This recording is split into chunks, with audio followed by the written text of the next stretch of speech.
Lawyers.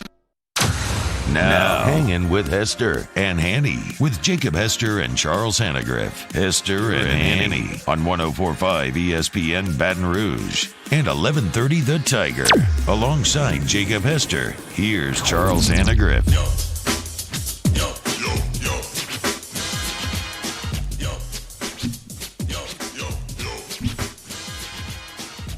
Good afternoon and welcome to Hangin with Hester and Hanny, 104.5 ESPN Baton Rouge. Charles Hanagriff along with Jacob Hester. If you're listening with us up in Shreveport on 1130 The Tiger, or if you are watching along with us on CST, watching along with us on YouTube, the Hangin with Hester and Hanny page, the 104.5 ESPN page. Appreciate it.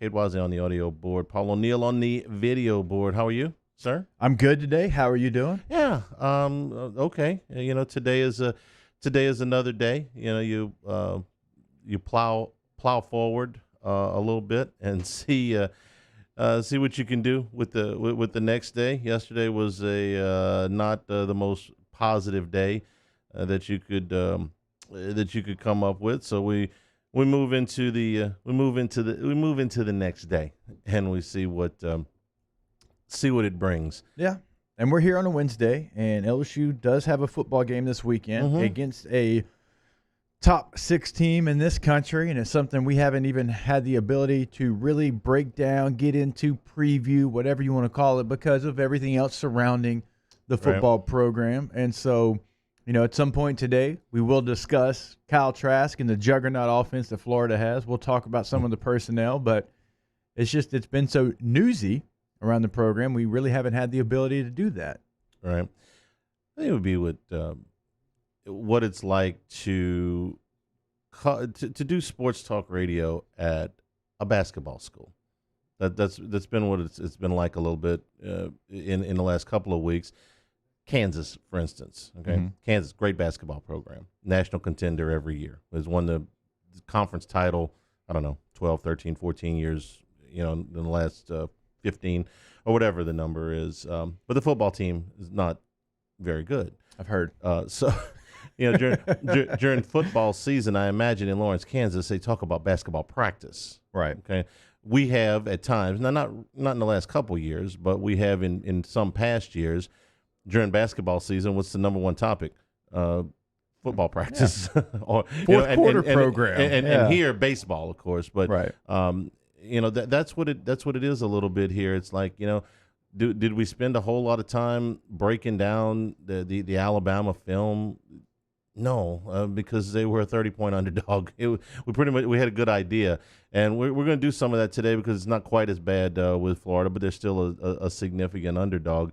But we do want to do a little bit of that for sure. We'll see what LSU can do. Ed Ogeron on just a couple hours ago on the SEC teleconference. This is the update on Arik Gilbert. Arik and I had a good conversation yesterday. He told me he was opting out. He said his body was hurting. He had some things he had to take care of, and.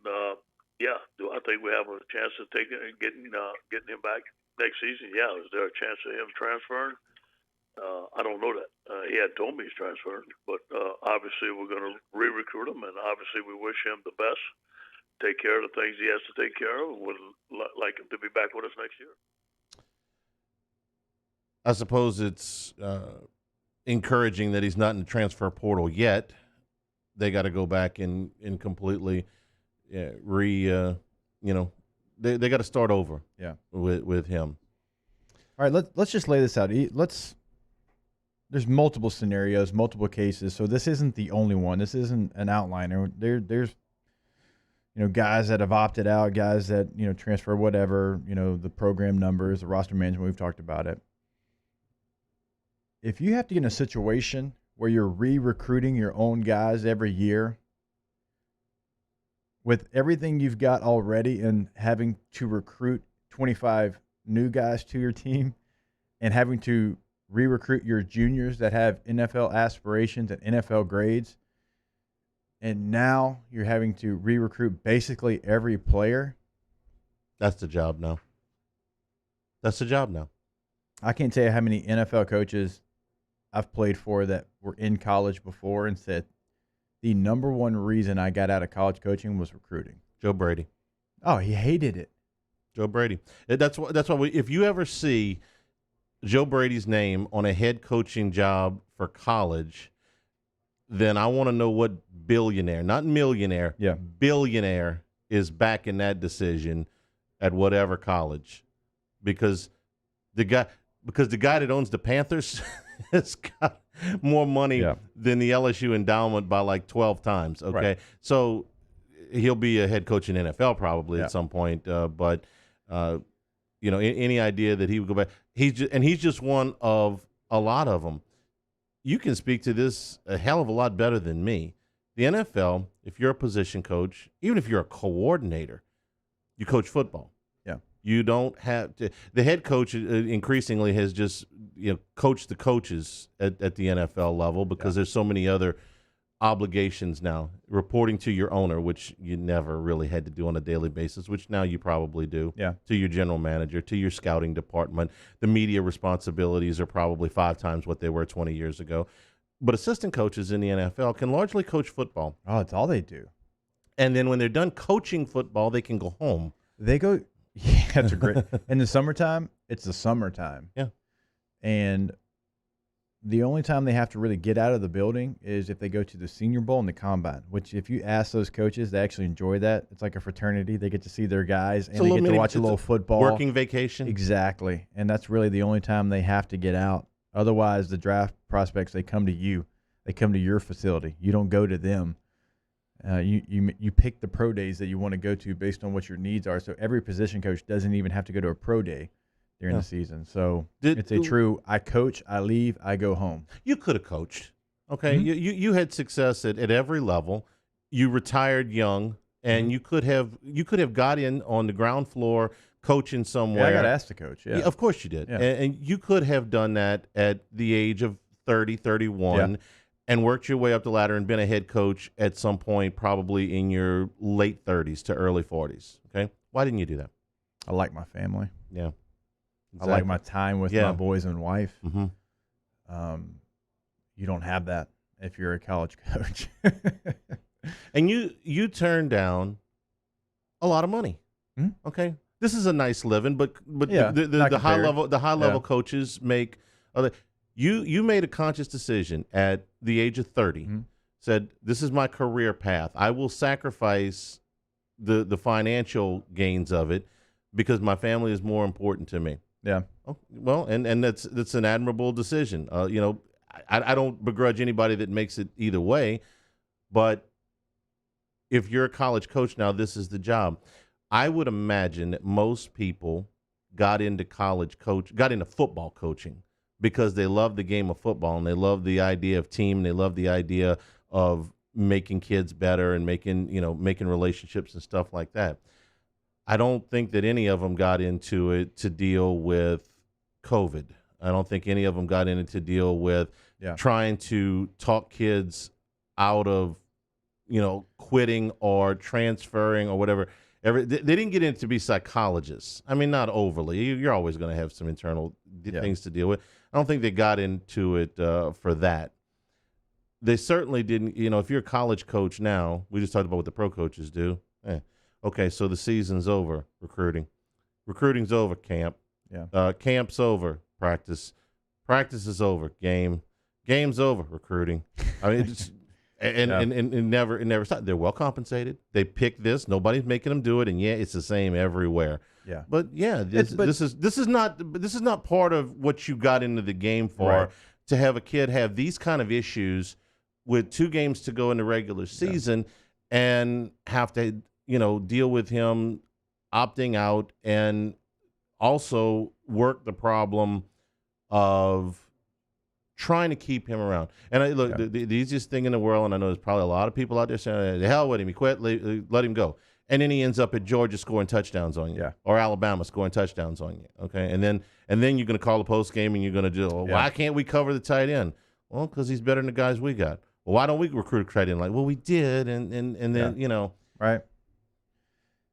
I interviewed Jimbo Fisher this morning, and we'll play some of that a little bit later, just a quick clip about them potentially playing Ohio State. But I asked him, I said, I was like, Jimbo, what's it been like trying to keep this train on the track during this season? And the first thing he said was, whew, and then he answered it. Every day. He said, that's exactly what he said. He said, every day it's something that in my coaching career, Jimbo's been around a long time, 2 decades plus, he said, I've never had to deal with. So there's challenges. Now, again, I've realized what they make. They make $7 million a year. I get all that. I'm just saying that's going to be a new challenge that all these coaches have now, to have to re-recruit guys that are freshmen, going to be sophomores going to be juniors that they never dealt with before. This is the new normal, in my opinion. Like it or not, I don't. This feels like the new normal. Well, we always said that if they waived the transfer rule, if they waived the year that you had to sit out, that it would be the Wild Wild West. Mm-hmm. And while they haven't done away with the rule completely, they've gutted the real part of the rule that you could enforce. I don't know what the percentage is, but it seems like way more guys are getting waivers and being able to transfer without any kind of penalty than the ones that do have to sit out the year. The old Tate Martell rule. Yeah. I'm not playing. I'm leaving. Right. And I'm going to get a waiver. There's even lawyers that specialize in it. So this is a job, and some coaches are doing it. Look, I'm not going to tell you that LSU has handled it well. They haven't. It's very, very obvious, and everybody else is dealing with the same thing. But this is the job now. Yeah. This is the job. We're brought to you by Richard's Honda, home of the warm and fuzzy feeling. Luke Johnson will be with us. We'll talk Saints with him. Dr. Etheridge is with us. We'll talk. We have to talk COVID. Yeah, kind of. Yeah, probably. All right. We'll talk COVID with him. We got a couple other things that we're efforting as we open up here. Hanging with Hester and Hanny, 104.5 ESPN Baton Rouge. Hangin' with Hester and Hanny. Off the Bench, Hangin' with Hester and Hanny, after further review and more, are all live daily on the 104.5 ESPN Baton Rouge YouTube channel. Subscribe now to interact with us inside the live chat driven by Bayou Ford. Gulf Coast Bank and Trust is a local bank with a straightforward philosophy. It's about doing the right thing for our customers. Participating in our community with annual local fundraisers. Offering individual attention in a modern banking atmosphere with a trusted local company. Gulf Coast Bank invested in technology with a local touch, giving our customers the power to bank anywhere, anytime. We're building relationships through personal service as the bank that cares about you. Gulf Coast Bank and Trust, the bank that cares about you. One thing you can always count on this time of year is Happy Honda Days at Richard's Honda. With year-end clearance prices on every vehicle in stock. Save thousands on some of the best, most awarded vehicles on the road. And shop the way you feel comfortable. At the dealership or online with home delivery. So everyone can take advantage of Happy Honda Days. No wonder people call Richard's Honda the smart choice. I-12 at Millerville Road and richardshonda.com.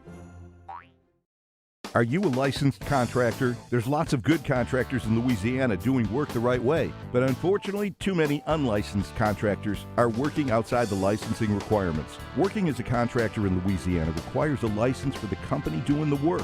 The Louisiana State Licensing Board for Contractors wants to help you get licensed to allow you to conduct work legally. It's not difficult to get the license. We can help you. Go to lacontractor.org for more information.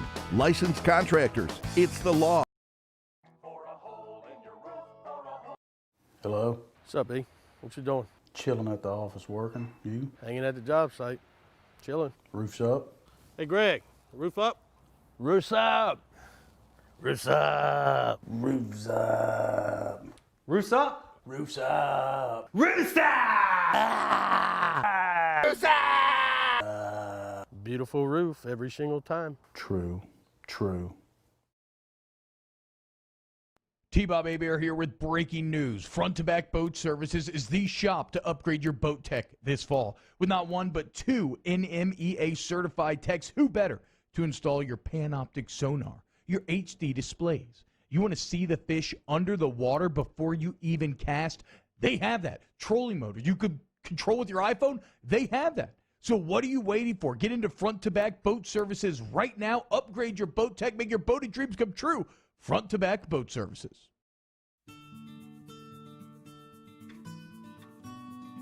This is a house call.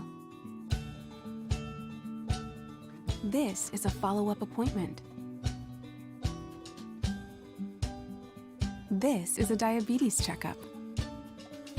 This isn't just more convenient care, it's more advanced care.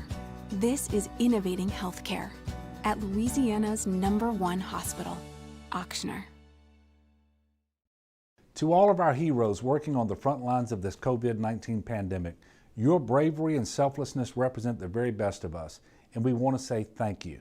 I'm asking everyone around the state to join me in celebrating the heroism of our healthcare professionals on the 19th of every month at 1900 hours, that's 7 p.m.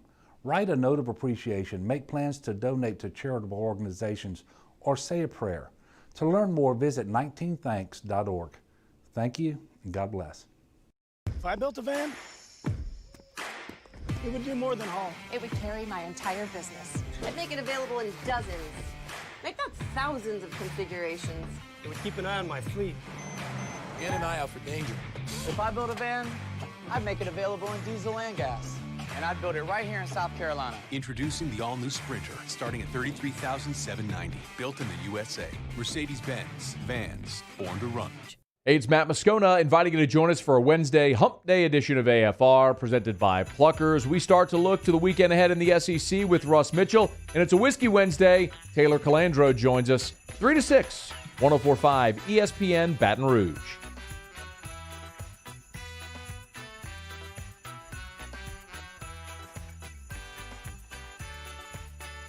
Hangin' with Hester and Hanny on 104.5 ESPN Baton Rouge and 1130 The Tiger. And we're brought to you by Richard's Honda, home of the warm and fuzzy feeling.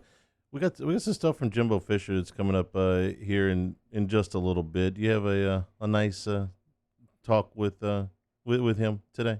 No, we did. We caught up with him this morning on SEC this morning, and obviously, he's got his team in a pretty good position sitting there at number 5. The committee is valuing that head-to-head matchup against Florida. Even though Florida's playing in Atlanta in the SEC championship game, they still sit at number 6. A lot of people believe if they go and win, obviously, they jump A&M and potentially jump another team like Ohio State to get in that CFP Final Four there. And a lot of people, kind of the Twitterverse tried to make this thing happen where Ohio State, since Michigan canceled on them, and Texas A&M's Ole Miss contest got canceled as well, that, hey, maybe we can find a way to get these guys together on Saturday and play that game. So earlier we asked Jimbo what the likelihood of that would be, considering we're here on a Wednesday.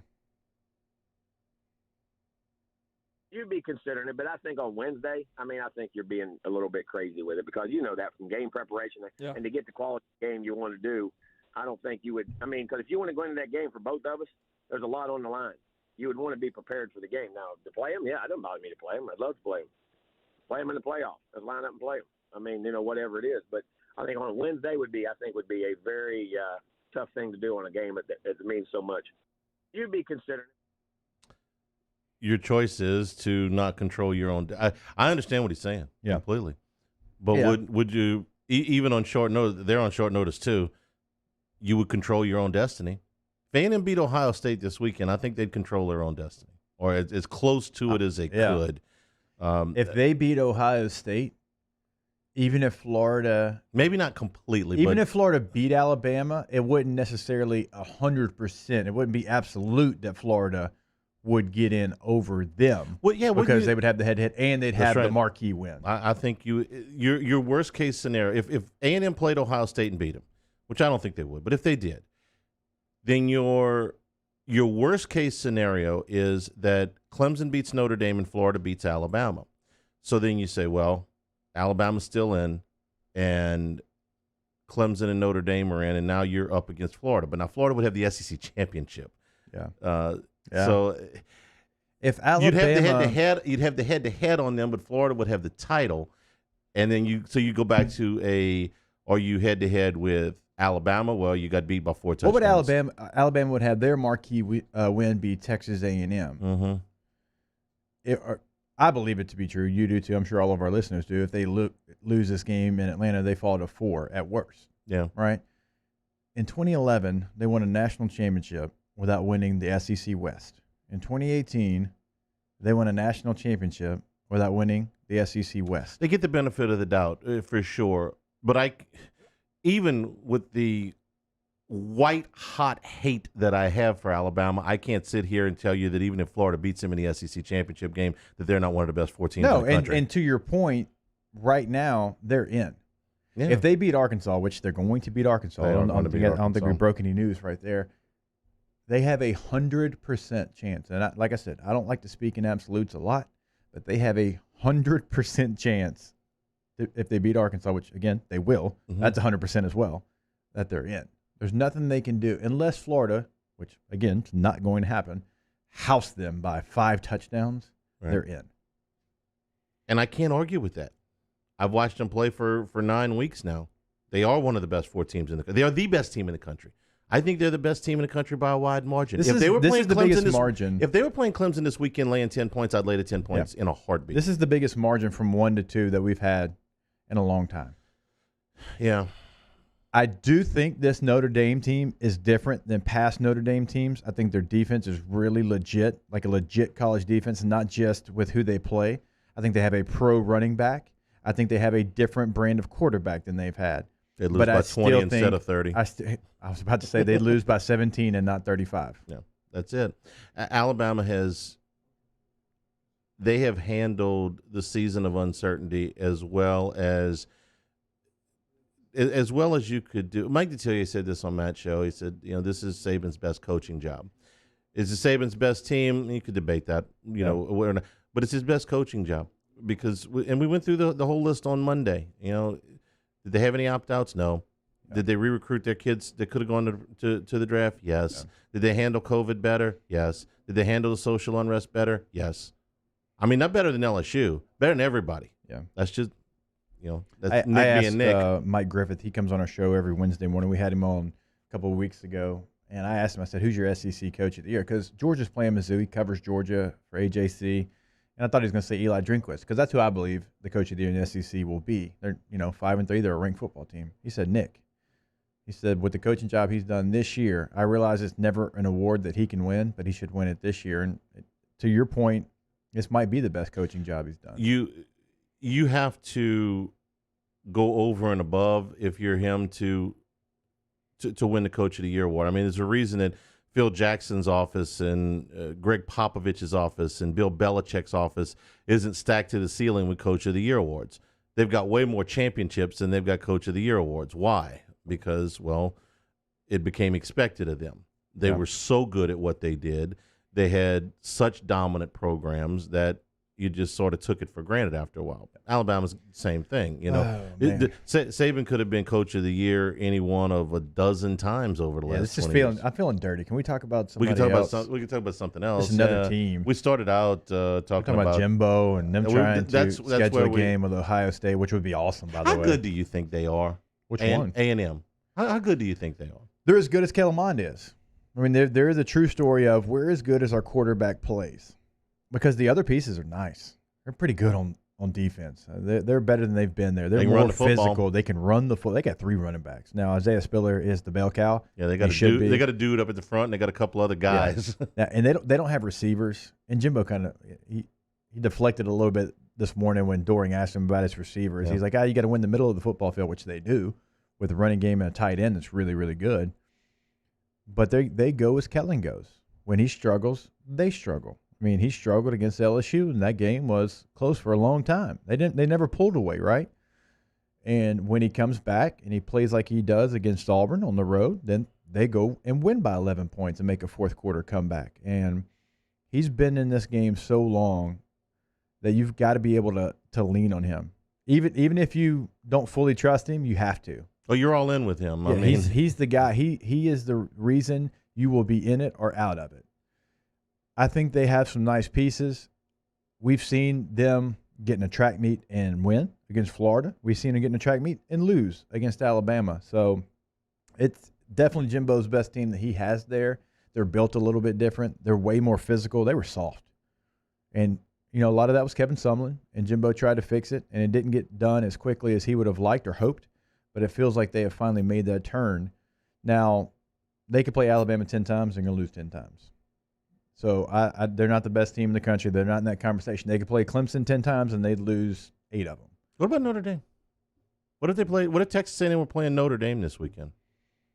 That's more of an even matchup, but still, I'd favor Notre Dame a little bit. But just a little bit, right? Just a little not bit. by more than a touchdown. I think they're on the verge of being a top 4 team, but they're not there. I think if they play Florida 10 times, Florida wins 7. I truly believe that. In other words, you think they're ranked about right? Yeah, I do. Okay, that's fair. They're going to expect him to take the next step next year. Yep. Which is, okay, you got close. You made a big splash. You knew your 6th bowl. Maybe they win it. Yeah. You finish the season ranked somewhere around where you are right now, 5. That's good. That's where we want. Next year, we expect you to beat Alabama with a new quarterback. What did LSU finish in 18-6? Yeah. They'll be preaching. Look, we're on the same path. They'll be preaching that. That's exactly verbatim. Yeah. We're brought to you by Richard's Honda, home of the warm and fuzzy feeling. Hanging with Hester and Hanny, 104.5 ESPN Baton Rouge. Hanging with Hester and Hanny. Our friends over at Tiger Air are an independent dealer of the American Standard heating and air conditioning system. Why should you put the American Standard into your home? Well, I'll tell you why I did. Because I was told that it was the most efficient unit on the market, and you know what? It was. I was told that it was going to be a cost saver for me every single month, and you know what? It was. I was told that I was going to be able to control my comfort settings from the convenience of my smartphone, and you know what? Been right on the money. So even here in South Louisiana, sometimes when you have to have the air conditioner on in the morning and the heater on at night, the American Standard makes it easy. That's why that seasonal maintenance is so important, to make sure your equipment is running at its peak performance. The Comfort Assurance Protection Plan is something we tell you about every single day. It's going to have your air conditioning, your heater working like it's supposed to be working. You can find out more information about the Assurance Protection Plan at tiger-air.com or call them at 225-754-8687. Our listeners fire up their opinions on the jimsfirearms.net hotline at 499-1045. Keep listening for your next chance to shoot us your thoughts with the jimsfirearms.net hotline on 104.5 ESPN Baton Rouge. Gulf Coast Office Products is a nationally recognized Savin office equipment dealer based right here in Louisiana. Over 100 employees strong, Gulf Coast has the boots on the ground to support all vertical markets, from education, engineering, legal, and finance. With the latest in office technology, from desktop to production segment units, Gulf Coast and Savin have the perfect fit for you. Call 225-756-2644. That's 756-2644 for Gulf Coast Office Products. They are exactly the same. They're identical. Actually, they're not. Hester also has antioxidant vitamin C. Antioxidant? Then we'll take Hester. Given the choice, why wouldn't you choose the one with antioxidant vitamin C? Choose Vizzy Hard Seltzer.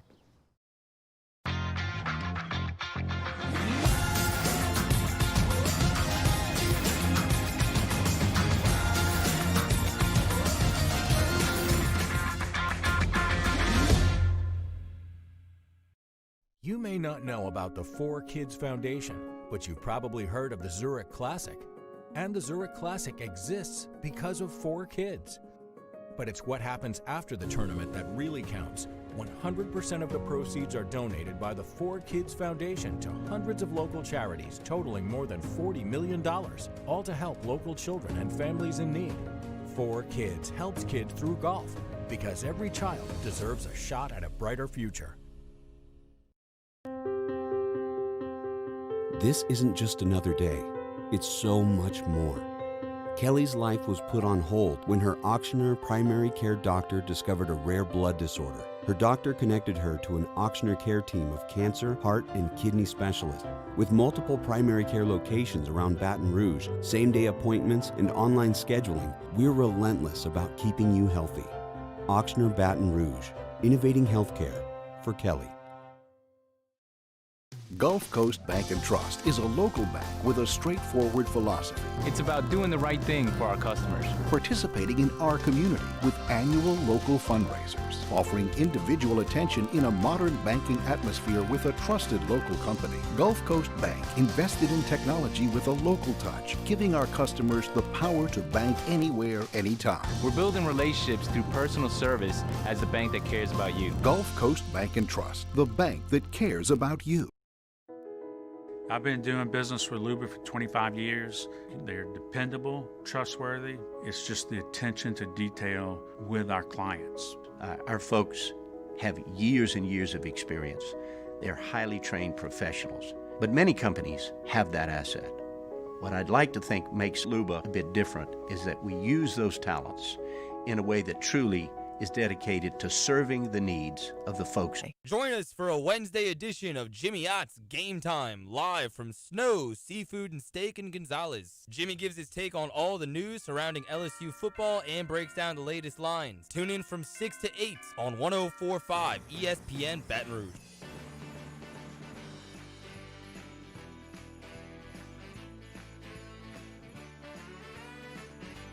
Hangin' with Hester and Hanny on 104.5 ESPN Baton Rouge and 1130 The Tiger. And we're brought to you by Richardson, the home of the warm and fuzzy feeling. A couple out of the Bayou Ford chat. This was from Jamie. Says, all right, I don't want no crap answer. Why didn't LSU hire Jimbo Fisher? We've been through this 8 million times, but I'll just one more time so you can understand it. They had the outlines of a deal in place in 2015 to dismiss Les Miles and to hire Jimbo Fisher. The deal wasn't done, but it was close, and the president stepped in and nixed the deal. We've been through this whole deal, and if you were at that Texas A&M game, it was among the most bizarre scenes I've ever seen at LSU, and that's saying something. They carried the guy off the field. We went into the postgame fully expecting this to be the swan song. And by the way, Les did too. I mean, his whole family were there. They were taking pictures. They weren't ignorant to what was going on. Everybody in the world thought that Les was gone, including Les. The players certainly did. They carried him off the field. It was going to be a nice goodbye, and that was going to be that. And they had the outlines of a deal in place with Jimbo. It wasn't done, but it was close. And the president stepped in the third quarter or whenever you said and made a ridiculous decision. And that's how the cow ate the cabbage. What else you want? The cow ate the cabbage. Making you even more country. Yeah. Rubbing off on you. You understand, you call yourself country and you don't think of me as – you realize I'm from a place with a population about 1/50th the size of where you're from. No, I love it. You know how big Franklin is? That's right. It's about 7,500 people, okay? And I didn't even live in Franklin. I lived in Centerville, which is about – Ooh, when you tell people you're from Franklin? I've been kind of fudging a little bit because I actually grew up – my home was in Centerville, Louisiana. Yes. Great job there, Cade. Centerville is a village, okay? It is a suburb of the metropolis of Franklin, okay? Yeah. 7,500 in Franklin. Yeah. Roughly 1,500, 2,000 in Centerville, okay? Got a post office and a red light, and that's it. All right, that's where I grew up. St. Mary Parish? Yes, St. Mary Parish, right smack dab in the middle of St. Mary Parish. I don't ever tell anybody I'm from Centerville because they always just say, "Oh, Centerville, Mississippi." No, Centerville, Louisiana, which is so I just say Franklin because that's where I went to high school. But I actually lived in Centerville. Population maybe 1,500. Here's another question: did we see the Chris Curry tweet? I did. I did too, and it was I retweeted it. It was a good to see. Yeah, because it came from a guy that is not playing. No. I mean, it came from a guy who, if you asked yesterday at this time, it's like, is Chris Curry going to be back next year? Probably not. I mean, if you'd asked me, if you want honest, probably not. I mean, he's had 2 freshmen pass him up. I'll second. Yeah, and he's got, there's another highly touted freshman coming in. I know he was 18. And there's another one that played in the game this weekend.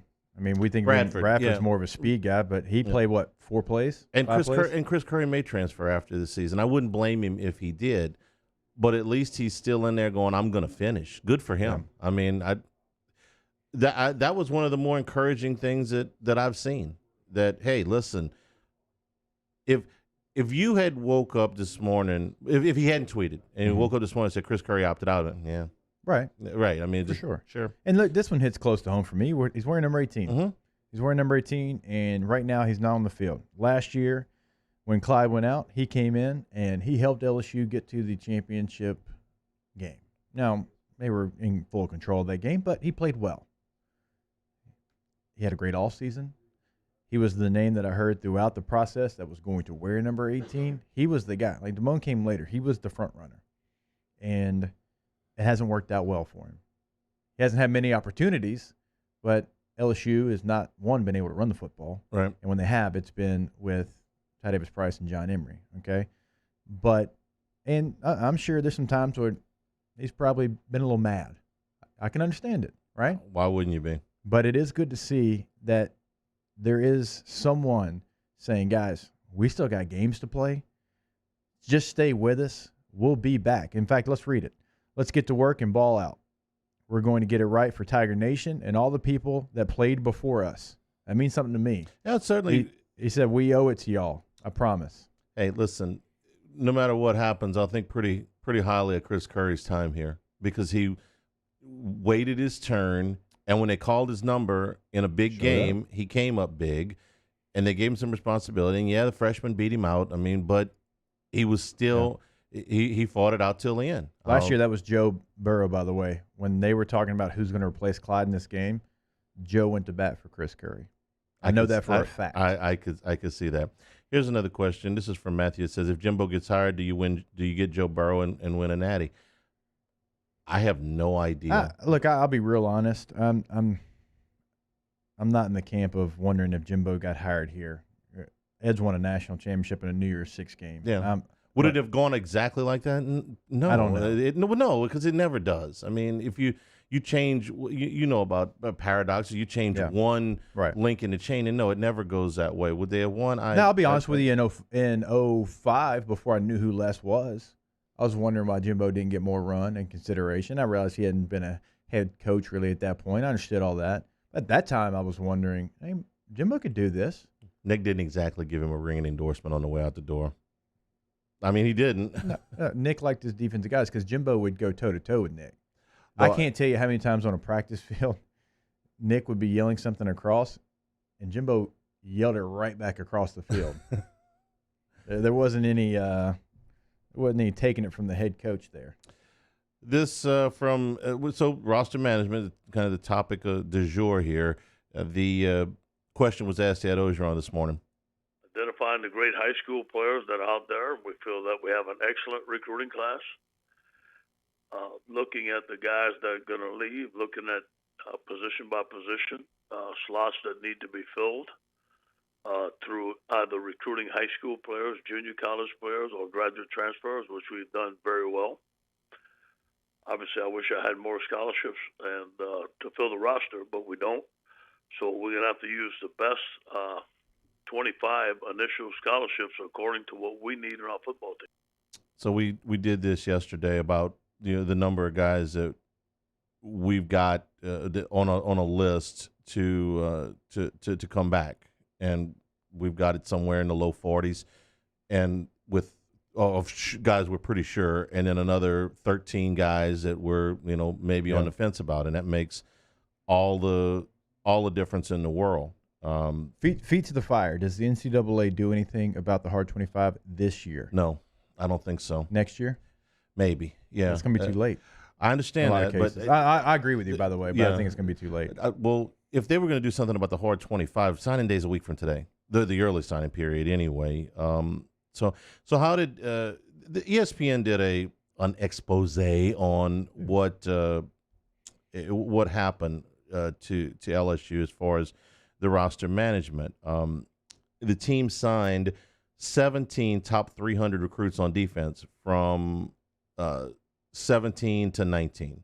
So 17 got roughly 6 a year for a 3-year period, and those are guys that you would expect to be in your two deeps right now. 10 of the 17 are no longer with the team.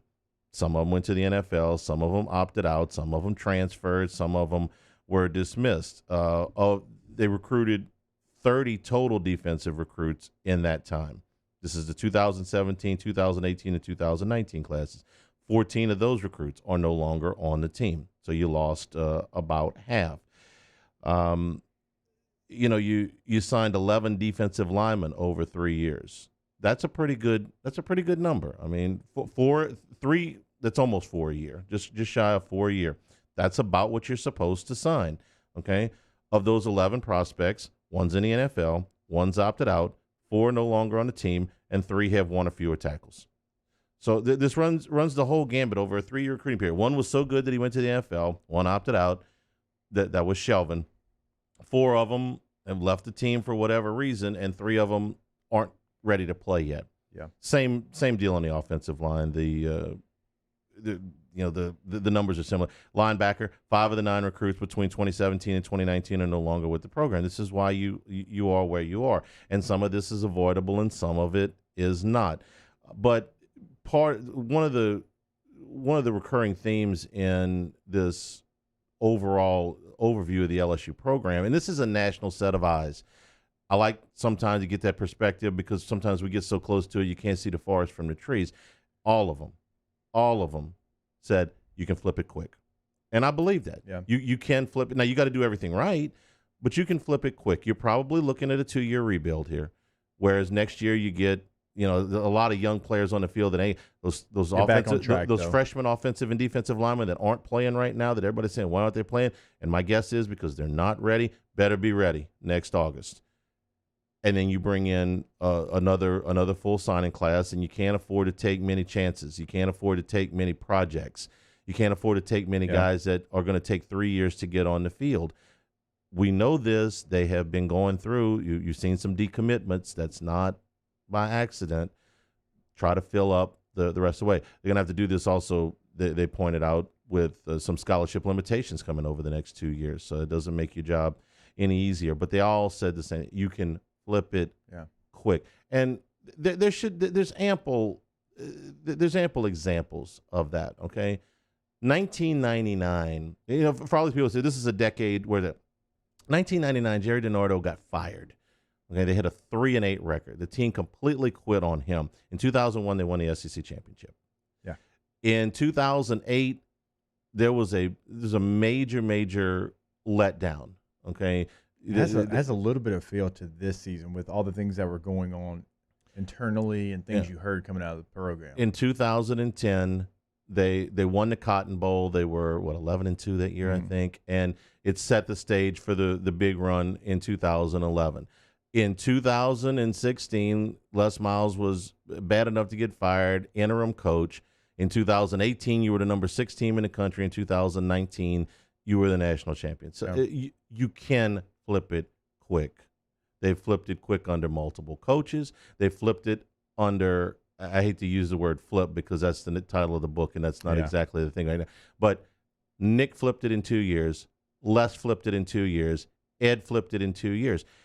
I think this is probably a 2-year rebuild. I'm not going to expect them to be ranked in the top 10, top 15 to open next season. But, if you're saying, well, this is it, this is doomsday, they're going to be, back into Curly Hallman, this is going to be 6 years. No, it's not that program anymore. Yeah. It's not. Why isn't that a program anymore? Because you have a different athletic director right now. When Curly Hallman was the coach here, when Mike Archer was the coach here, you had an athletic director that was hell-bent on finishing 4th. He was. Finishing first was too expensive. And all you have to do is look at decision after decision that was made. Ticket prices, facilities, coaching hires. He was hell-bent on finishing 4th. 4th was good enough to where you didn't have to fire coaches and pay buyouts and listen to the fans bitch too much. And 1st was too expensive. Yeah. So just don't finish last. Okay, I'm sorry. That was his MO. Not publicly, but privately. I wish I had been astute enough to see it at the time. But I was a young person covering the team back then. I didn't realize it, okay? I got told that by people that were older and smarter than me.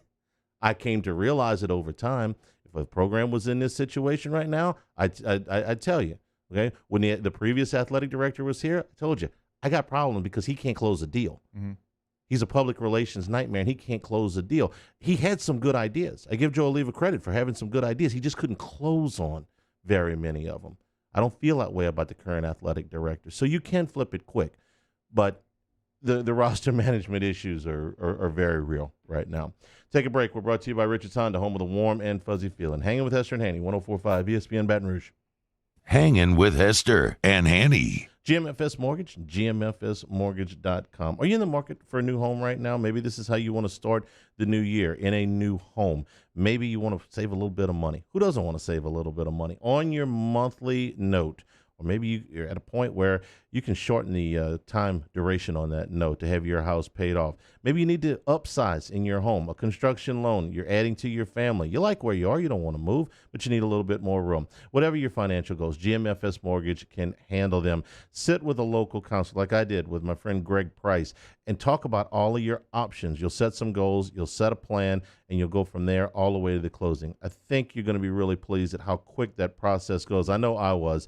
And then when you're finished, you can say, listen, I got the absolute best deal that I could. They talk about changing lives at GMFS Mortgage because they're changing your monthly budget. That's definitely going to make a difference in your overall quality of life. Start your financial journey today, as thousands have, at gmfsmortgage.com.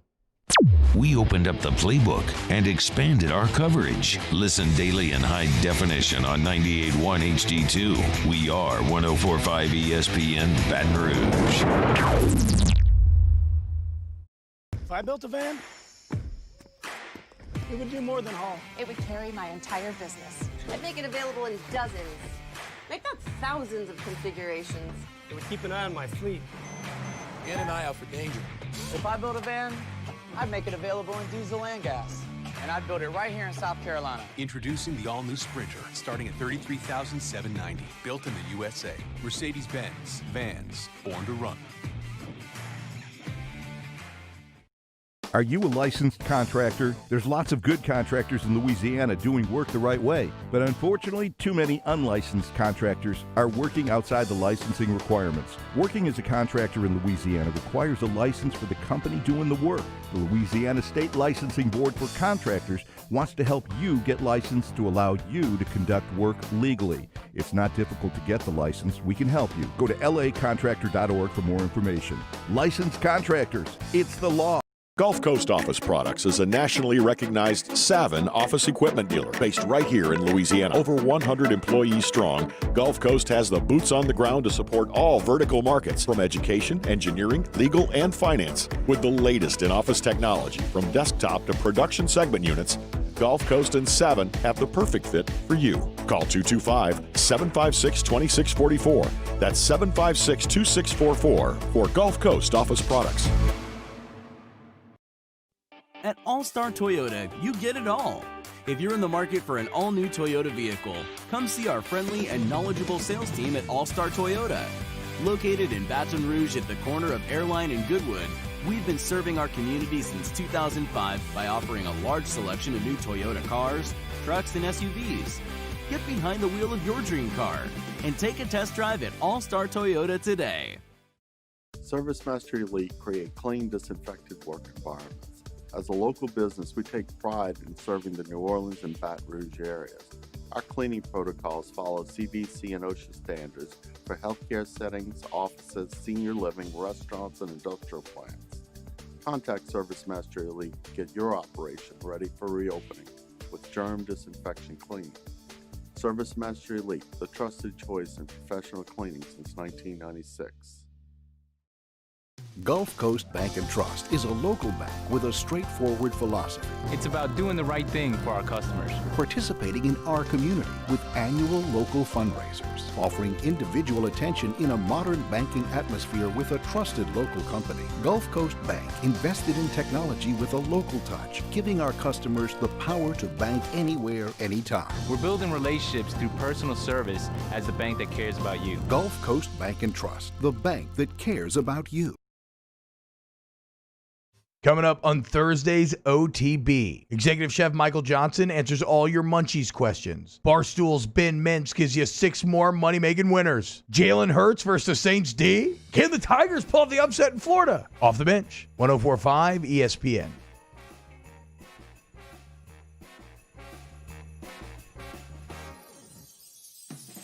Hangin' with Hester and Hanny on 104.5 ESPN Baton Rouge and 1130 The Tiger. Luke Johnson with us next hour. We'll talk Saints and Eagles and whether Drew Brees is going to play or not and all kind of Saints stuff. He'll be with us in the next hour. Chris Lowe of ESPN is going to join us at 1 o'clock, so at the top of the next hour. So that's like in 11 minutes. Yeah. Okay. I told you he was coming on today. He just weren't sure on the time. Right. Well, let me ask you a question that we can ask him here in about 10 minutes. College football playoff rankings came out last night. Ohio State is still number 4. Big Ten's meeting as we speak. They're expected to waive the 6-game requirement so that Ohio State can get into the You don't say. Big 10 championship game. Can I ask you what the difference is between Ohio State and USC? I mean, I can understand what the difference is between Ohio State and Cincinnati because they're always going to give more credence to a Power 5, but USC is a Power 5. They played 1 game less than Ohio State. They're going to play this weekend. They get to 5. They're 5-0. Ohio State's 5-0. Ohio State's got 1 win over a ranked team. Yeah. And USC doesn't have any. Can I ask you? So there's a little bit of an edge for Ohio State, but 4-15. Can I ask you a question? Sure. What's the difference in Ohio State and USC and Colorado? None, exactly. And Colorado is 6 spots behind USC, but they won't be able to play in the Pac-12 championship game. Nope. And so USC is going to get the nod on some funky tiebreaker or whatever it is. If you're the Pac-12, don't you have a meeting today and says, you know what, we're scrapping the divisions? And we're going to let Colorado play USC. Might. You know why they might do it? Because the Big Ten did it, and they usually follow suit. Like whatever. Well, I don't know. Is the Big Ten scrapping divisions, or are they just waiving the requirement? They're waiving. I mean, well, that means that Ohio State's going to play Northwestern and not in Indiana again.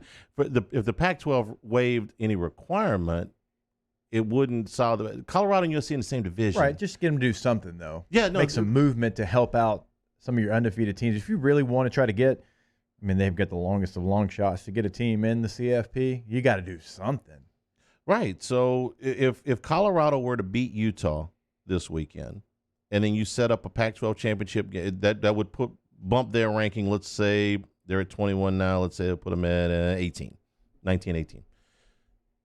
And then USC beat them in the championship game. You would say, well, then now look, they've got they've got a win against a top 20-ish program. Indiana is supposed to play Purdue, but I think that game's in jeopardy. I think Purdue's having problems. But anyway, we'll see. Come on, Gordy. It's anybody in the Big Ten not having problems. Why wouldn't you do that if you're the Pac-12 and say, well, USC is just as good as Ohio State? It's not going to work, but at least then you could say, well, we tried. We're doing something. I watched USC the other night against Washington State. They're a nice club. Nothing they did overwhelms me, but that's supposed to be the brand. They certainly can't hang the hat on Oregon this year. So if you're the Pac-12 and you're trying to get into the discussion, wouldn't you make a radical move like that and say we're going to try to set up Colorado? I mean, that's the best that they can do. Yeah, they can't manufacture another undefeated team. Colorado is what they got. They came a couple of weeks ago with hey, we're going to allow you to play some non-conference games, and you've got to take full advantage of that. If you're just in the nick of time. Yeah, if you're the Pac-12. I mean, and Colorado did. They played San Diego State, which is actually a pretty good team. But I don't think there's anything they can do now because they waited so long to start their season, and now they've run into issues as well. It could help. It would definitely help, and it would decide a New Year's Six berth probably. Maybe. Which is still, for Colorado, if they were able to do that, that's their biggest jump since Gary Barnett was the coach. This is a program. Eric Bieniemy was running the ball. This is a program that's been struggling for a while. They've had a couple of years here and there. Mac had them playing at a high level 1 year, but I think that's the best you can do right now. Iowa State jumped up to number 7, giving them at least an outside chance. I would say probably not going to get there, but an outside chance. And they jumped in front of Cincinnati, which has just got to drive those people crazy because they can't play again this week. They were supposed to play Tulsa back-to-back. They were going to play Tulsa this weekend. They were going to play them again in the American Championship. Now that has been reduced to just one game. So we're waiting for the smoke to come out of the chimney with the black smoke or the white smoke at the Big Ten meetings to whether they're going to change this deal for Ohio State. I would expect the Big Ten to do what is in the best interest of the Big Ten. These were the people that weren't going to play at all, remember? Yep. This was the... If I'm Nebraska, middle fingers, just driving past the headquarters there. Yeah. But you know what? You give, you know what they do? They give the middle finger in the front, and they drive around the back, and they pick up the check. They figure out that they can't get that kind of money anywhere else. There's any number of people in this country that hate their job but keep it because you know why? It pays well. That's Nebraska in the Big Ten. They're in that conference because it pays really well. Chris Lowe, when we come back from ESPN, we're brought to you by Richards Honda, home of the warm and fuzzy feeling. Hanging with Hester and Hanny, 104.5 ESPN Baton Rouge.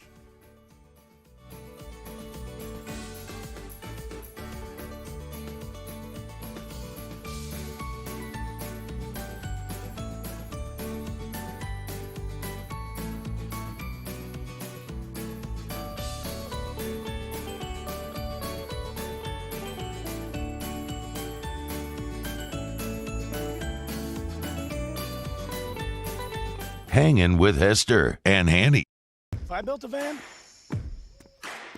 it would do more than haul. It would carry my entire business. I'd make it available in dozens. Make that thousands of configurations. It would keep an eye on my fleet. And an eye out for danger. If I built a van, I'd make it available in diesel and gas. And I'd build it right here in South Carolina. Introducing the all-new Sprinter, starting at $33,790. Built in the USA. Mercedes-Benz. Vans. Born to run.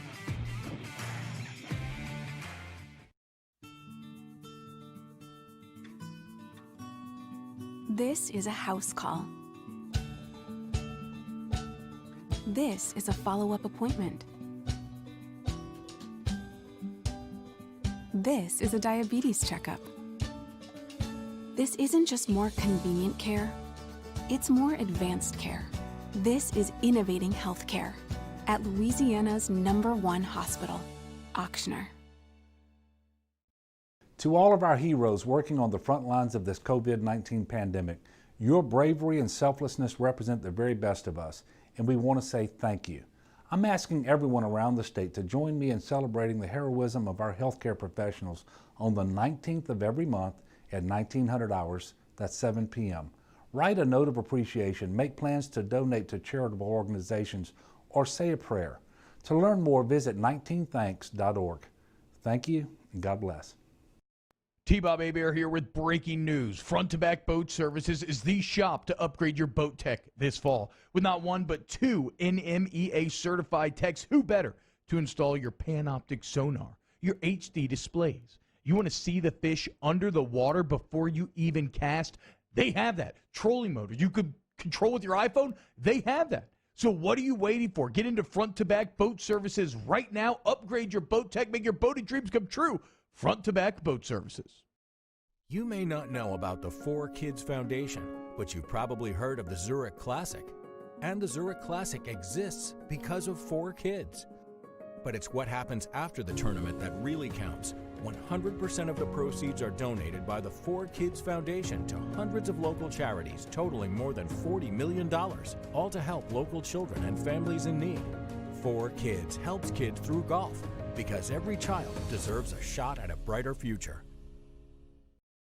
Gulf Coast Bank & Trust is a local bank with a straightforward philosophy. It's about doing the right thing for our customers. Participating in our community with annual local fundraisers. Offering individual attention in a modern banking atmosphere with a trusted local company. Gulf Coast Bank invested in technology with a local touch, giving our customers the power to bank anywhere, anytime. We're building relationships through personal service as the bank that cares about you. Gulf Coast Bank & Trust, the bank that cares about you. I've been doing business with Lowe for 25 years. They're dependable, trustworthy. It's just the attention to detail with our clients. Our folks have years and years of experience. They're highly trained professionals. But many companies have that asset. What I'd like to think makes Luba a bit different is that we use those talents in a way that truly is dedicated to serving the needs of the folks who depend on us. Are you a licensed contractor? There's lots of good contractors in Louisiana doing work the right way, but unfortunately, too many unlicensed contractors are working outside the licensing requirements. Working as a contractor in Louisiana requires a license for the company doing the work. The Louisiana State Licensing Board for Contractors wants to help you get licensed to allow you to conduct work legally. It's not difficult to get the license. We can help you. Go to lacontractor.org for more information. Licensed contractors, it's the law.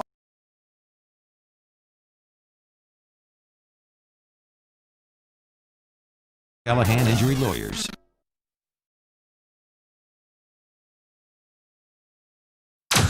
Now, Hangin with Hester and Hanny with Jacob Hester and Charles Hanagriff. Hester and Hanny on 104.5 ESPN Baton Rouge and 1130 The Tiger. Alongside Jacob Hester, here's Charles Hanagriff.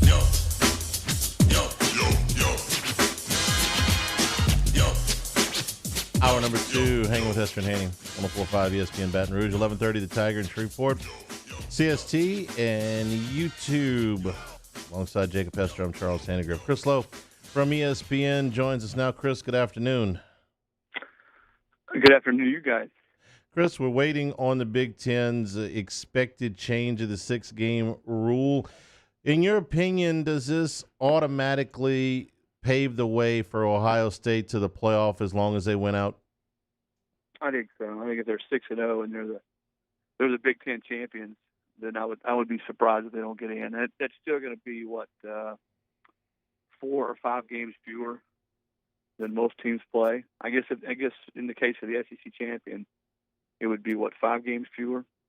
So That's a big discrepancy. But whether you think they should or shouldn't, the committee clearly thinks they're one of the top 4 teams. So why would their team if they win the Big Ten championship game?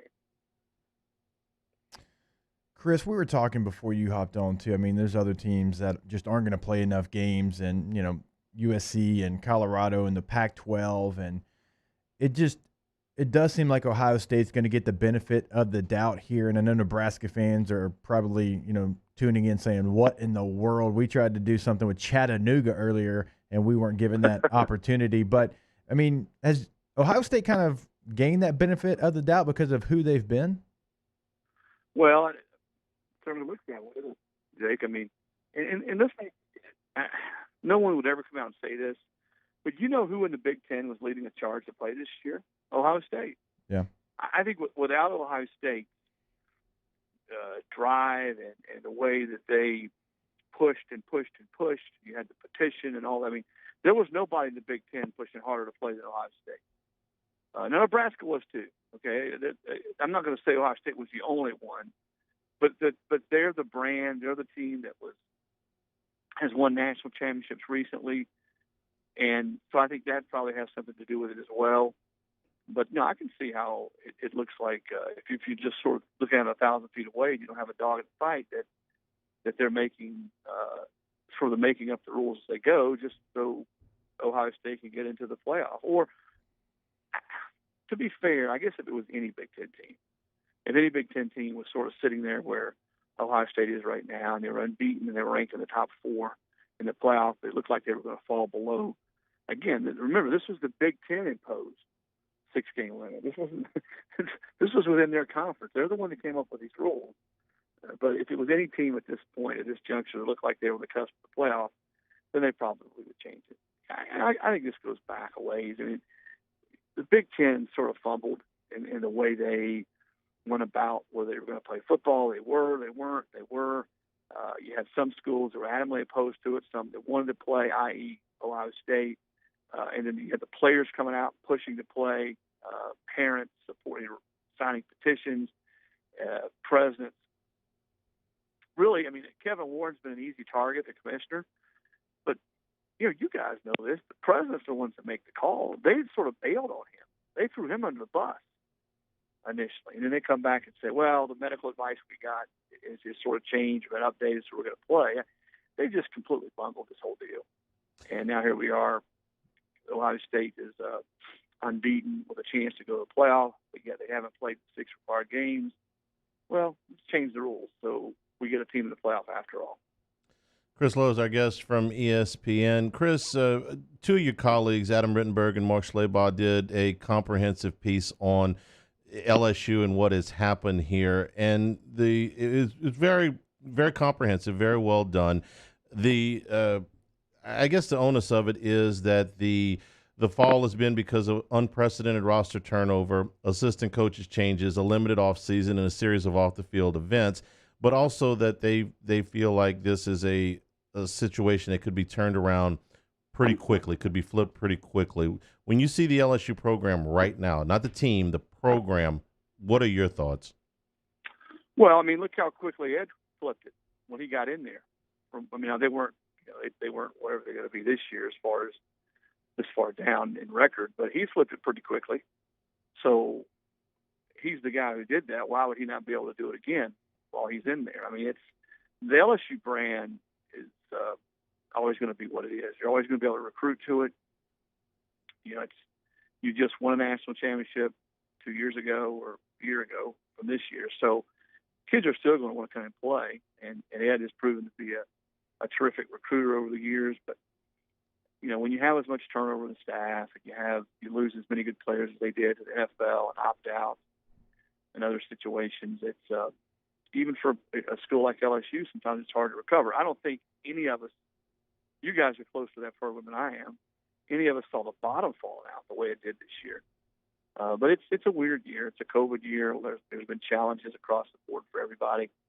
I don't think we're looking at a situation where LSU is getting ready to go into a football wasteland. There's still some good players there. They have proven again that Ed and the staff have proven they can bring in good football players. I think they will again.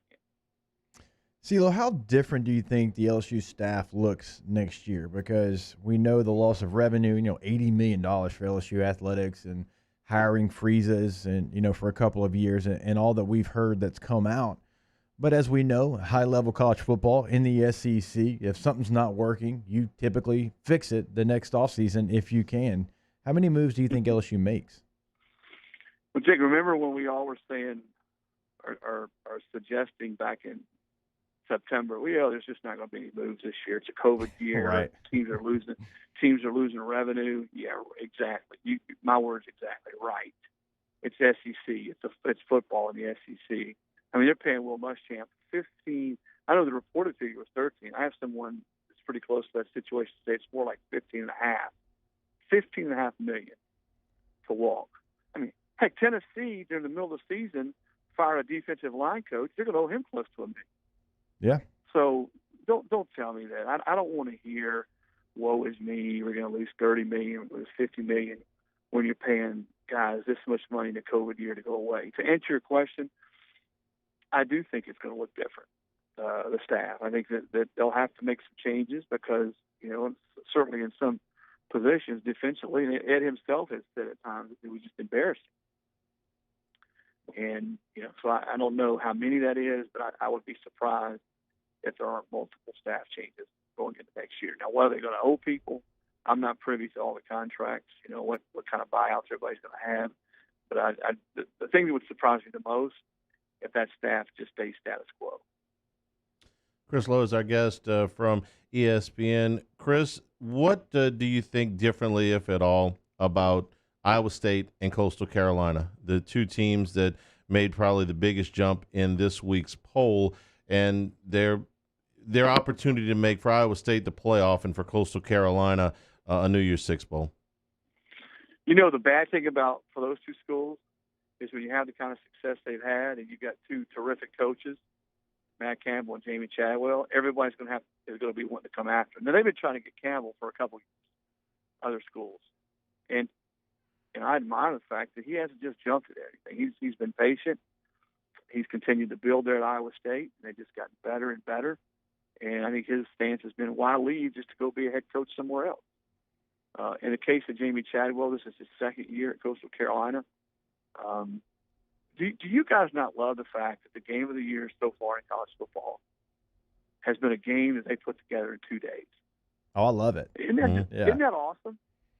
I mean, that's the best game Yeah. of the year. The game ends on the 1 yard line, and those two teams literally had 2 days to prepare for each other.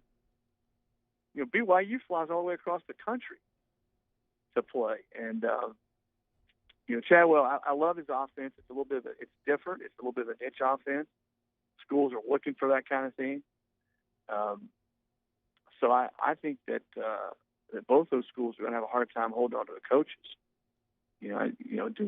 Depending on who else makes a change. You know, if there's a domino, if I'm just going to throw some jobs. Let's say Virginia Tech or Auburn, Vanderbilt job is open, and I think they're going to talk to Chadwell at Vanderbilt. I don't think he would take that job, but if some of these jobs open, you know, what does Michigan? I doubt Michigan opens, but you know, you would think that if that opens, that Campbell makes a ton of sense there.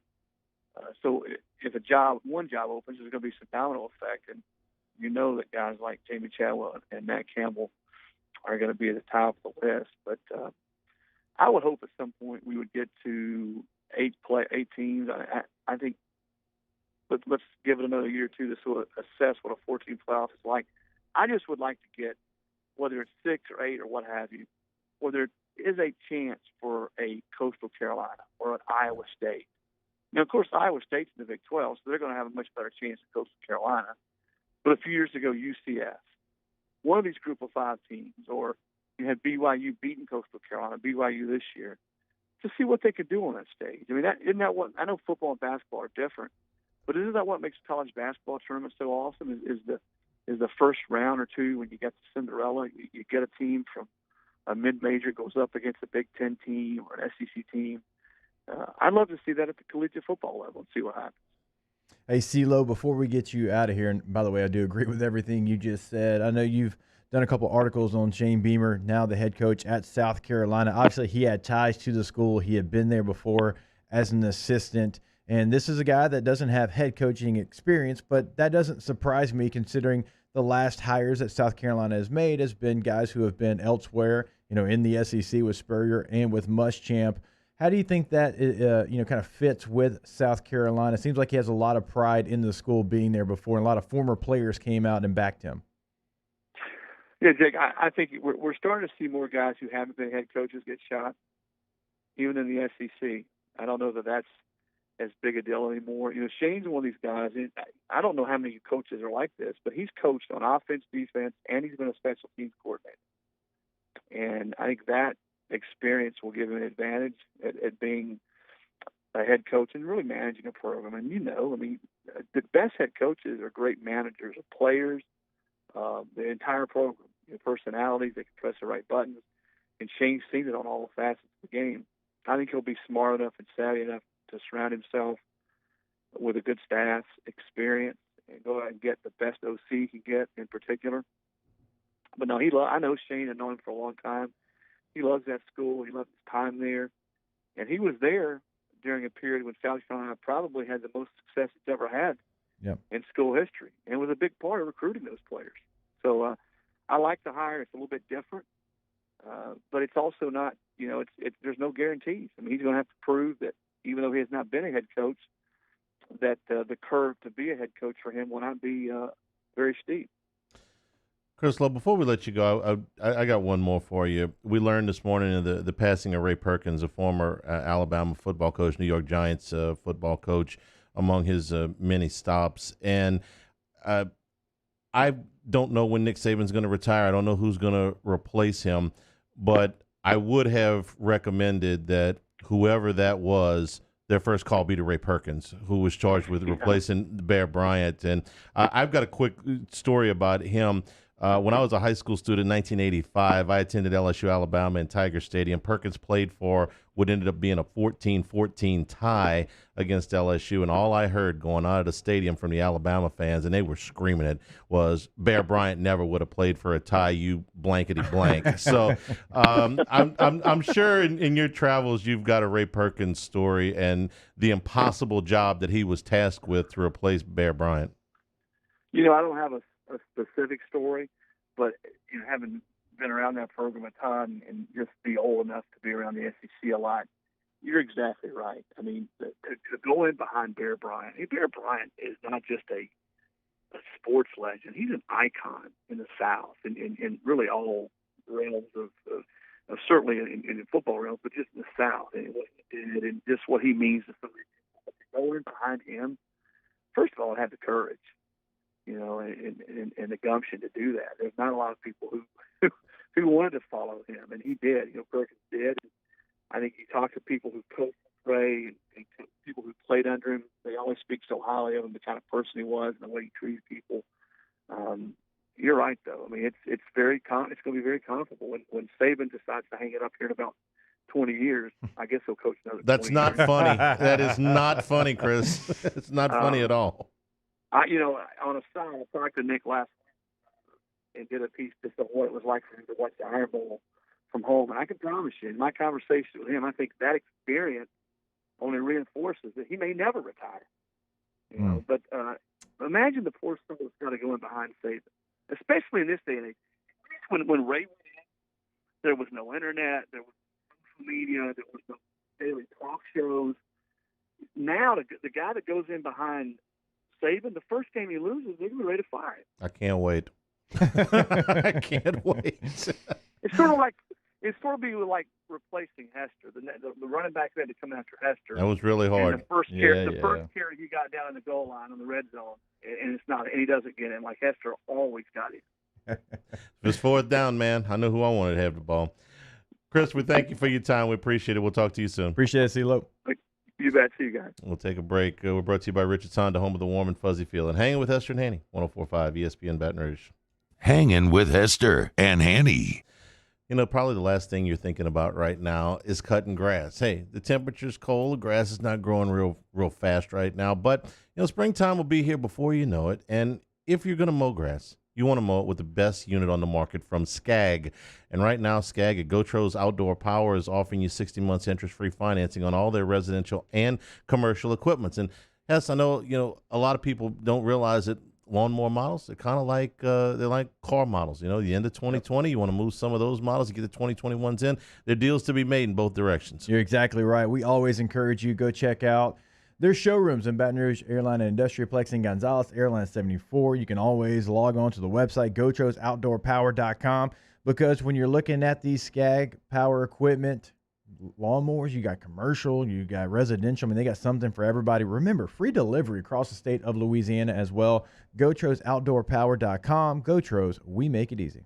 Saints coverage, Chiefs, Cowboys, Thursday night, Sunday night, and Monday Night Football. From the opening kickoff to the playoffs and the Super Bowl, the NFL lives on 104.5 ESPN Baton Rouge. If I built a van, it would do more than haul. It would carry my entire business. I'd make it available in dozens. Make that thousands of configurations. It would keep an eye on my fleet. And an eye out for danger. If I built a van, I'd make it available in diesel and gas.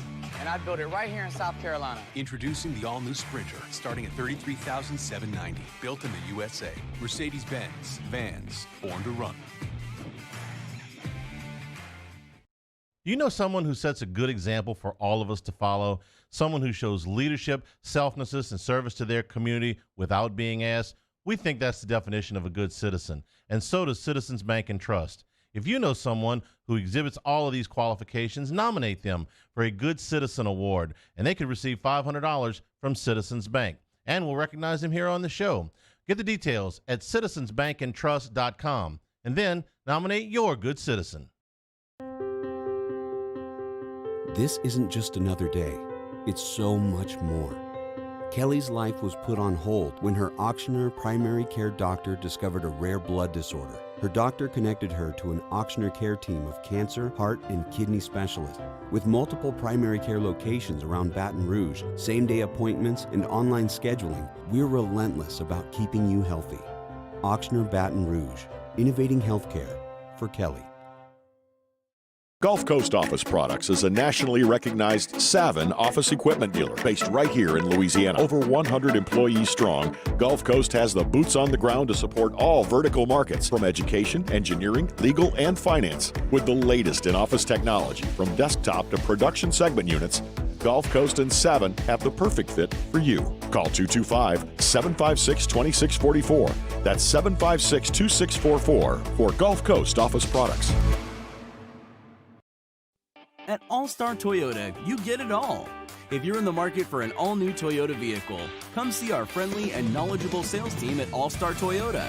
Located in Baton Rouge at the corner of Airline and Goodwood, we've been serving our community since 2005 by offering a large selection of new Toyota cars, trucks, and SUVs. Get behind the wheel of your dream car and take a test drive at All-Star Toyota today. ServiceMaster Elite create clean, disinfected work environments. As a local business, we take pride in serving the New Orleans and Baton Rouge areas. Our cleaning protocols follow CDC and OSHA standards for healthcare settings, offices, senior living, restaurants, and industrial plants. Contact ServiceMaster Elite to get your operation ready for reopening with germ disinfection cleaning. ServiceMaster Elite, the trusted choice in professional cleaning since 1996.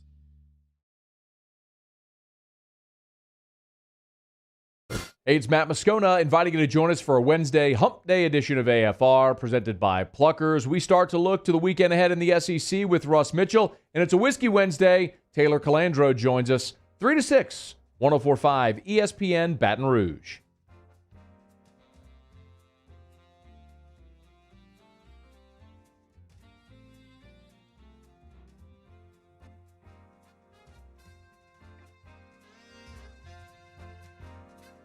Hangin' with Hester and Hanny on 104.5 ESPN Baton Rouge and 1130 The Tiger.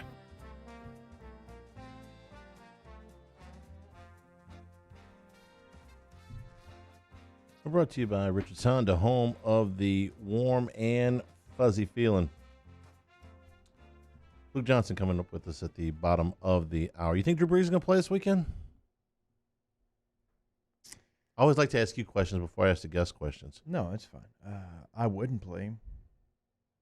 I'm giving that as long as I can, knowing with the team that's coming in is playing their backup quarterback. Mm-hmm.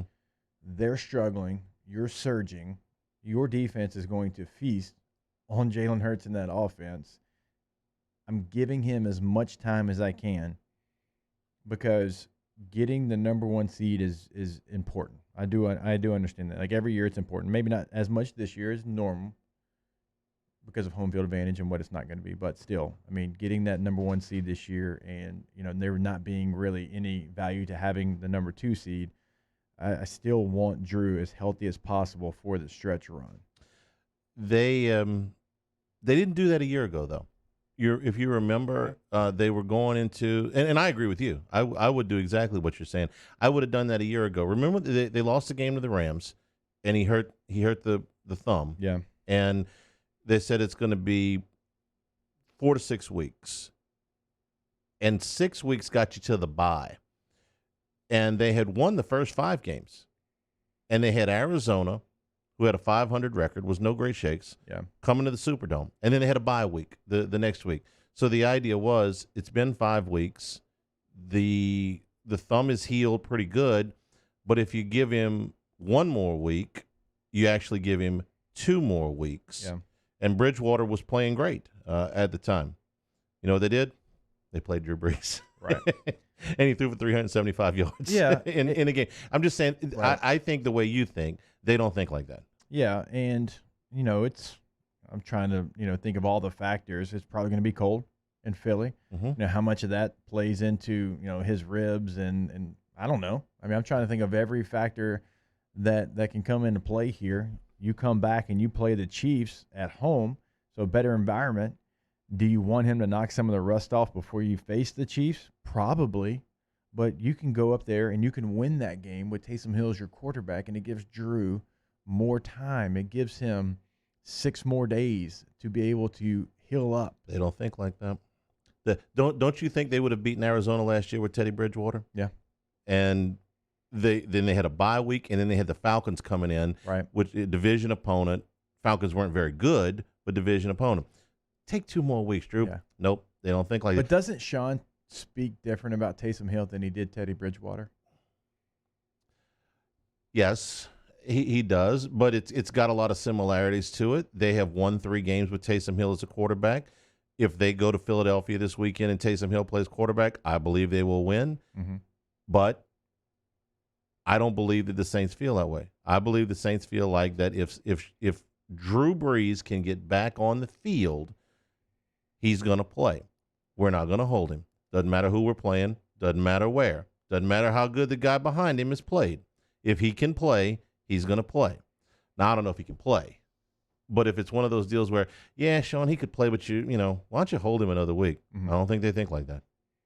They didn't think like that last year. Right. And again, backup quarterback last year was undefeated. You were playing somebody who wasn't very good. You could have gone with that guy one more week and given your guy 2 more weeks, and they didn't do it. Same thing this year. Backup quarterback is undefeated. You're going to play somebody you should beat. But if Brees is ready, they're going to do it. Now, I don't know if he's ready. We'll see what Luke knows about that. We're going to get some information maybe later today. And the Packers are breathing down your neck. I get that. You hold a lead on them, but they have the tiebreaker. I understand, what it means to get the number 1 seed, because, this is the only year that we're going to have a 17 playoff. But I just have pictures of you put him out there. He takes 1 shot to the ribs. He's on the turf, and you're up in the game, 24-10, and you're sitting there with the Chiefs, the best team in the AFC. You're the best team in the NFC coming to town, and all of a sudden, Drew's out for 2-3 more weeks. When you can go to this game, win this game with Taysom, and allow Drew to get 1 more week healthier. Rust versus rest. Don't we do this a lot? Except this time we're doing it with a 41-year-old quarterback. If anybody can just roll out of bed and run the Saints offense or any offense, it has to be Drew. Well, we certainly know it's not the mental part. He's got that. It's the physical part of what can he do. Right. But he knows you'll never find a relationship that has lasted as long in professional sports as Sean Payton and Drew Brees. Very few. They are the same person when it comes to that offense as far as their knowledge of it and what they want to do. I think they actually like each other. Yeah, I think they do. No, I don't mean that to be funny. I think they actually have a genuine relationship with each other. Like Belichick and Brady, they don't have a personal relationship. They didn't like each other. They tolerate each other. Yeah. Terry Bradshaw, when Chuck Noll, when they retired and they moved off, they didn't like each other. Right. To the day Noll died, pretty much. They did not like each other. I don't really remember Montana and Walsh, but there's a lot of quarterbacks and head coaches had a lot of success together, and they don't like each other. These 2 guys actually like each other, I think. I'm not around them in private, but they actually seem to, it's not like, all right, and then you turn around the corner and you go, that so-and-so, but I'm going to do it because we're going to win together. It's in our best interest to stay together. I think they have a genuine personal relationship. Let's ask Luke when he comes back. We'll do that when we return. Hanging with Hester and Hanny, 104.5 ESPN Baton Rouge. Hanging with Hester and Hanny. The Haspel pop-up sale has only got a few more days. What a splash they hit the Baton Rouge market with. They practically invented the seersucker back in New Orleans in the early 1900s, and they have perfected their craft. And right now, you can get those items up to 70% off. And it's not just seersucker, which, by the way, you can get a seersucker in something other than blue and white. I promise you. I know, because I got a very nice blue and black one that I like. Up to 70% off right now. Such a good sale. Even our friend Cage Wazan went over there and got himself a jackets, shirts, all kinds of ties, accessories that you can get right now for up to 70% off in the Haspel pop-up sale. Yeah, if you want to be styling and profiling, they've got you covered. The seersucker, like Hanny mentioned, thank you. The formal wear, which I picked up a seersucker tuxedo. I didn't know this was even possible. I am going to be crushing Mardi Gras season next year. You should be as well. 70% off, Haspel.com. In times of need, get a full list of phone numbers, websites, and other important emergency information on the Demco Stormwatch page at 1045ESPN.com. At All-Star Toyota, you get it all. If you're in the market for an all-new Toyota vehicle, come see our friendly and knowledgeable sales team at All-Star Toyota. Located in Baton Rouge at the corner of Airline and Goodwood, we've been serving our community since 2005 by offering a large selection of new Toyota cars, trucks, and SUVs. Get behind the wheel of your dream car and take a test drive at All Star Toyota today. The winner is the dog with antioxidant vitamin C. Given the choice, why wouldn't you choose the one with antioxidant vitamin C? Choose Vizzy Hard Seltzer. Le posso offrire un caffè? Le posso offrire un caffè? Andiamo insieme da me, non c'è. Call Mr. Electric today for electrical repairs, upgrades, and installations. Gulf Coast Bank and Trust is a local bank with a straightforward philosophy. It's about doing the right thing for our customers. Participating in our community with annual local fundraisers, offering individual attention in a modern banking atmosphere with a trusted local company. Gulf Coast Bank invested in technology with a local touch, giving our customers the power to bank anywhere, anytime. We're building relationships through personal service as the bank that cares about you. Gulf Coast Bank and Trust, the bank that cares about you. If I built a van, it would do more than haul. It would carry my entire business. I'd make it available in dozens. Make that thousands of configurations. It would keep an eye on my fleet. Get an eye out for danger. If I built a van, I'd make it available in diesel and gas. And I'd build it right here in South Carolina. Introducing the all-new Sprinter, starting at $33,790. Built in the USA. Mercedes-Benz. Vans. Born to run.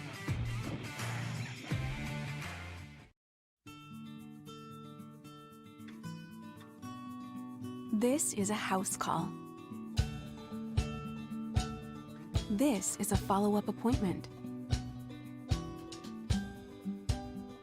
This is a diabetes checkup. This isn't just more convenient care, it's more advanced care.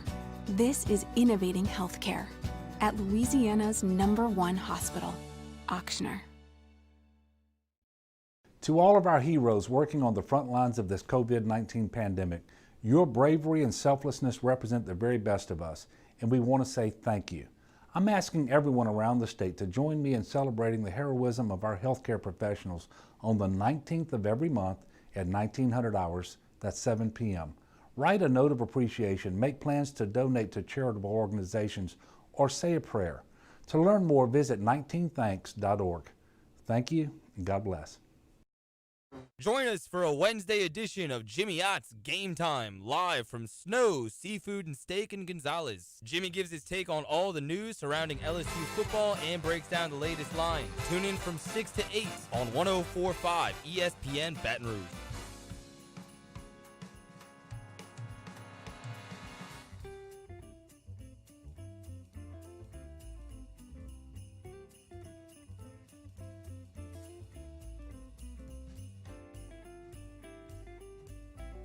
Hangin with Hester and Hanny on 104.5 ESPN Baton Rouge and 1130 The Tiger. And we're brought to you by Richard Sonda, home of the warm and fuzzy feeling. Luke Johnson joins us now. Saints and the Eagles on Sunday. Luke, good afternoon. How are you? Good afternoon, guys. I'm doing great. Thanks for having me on. Let's start you out with a softball question. Is Drew Brees going to play?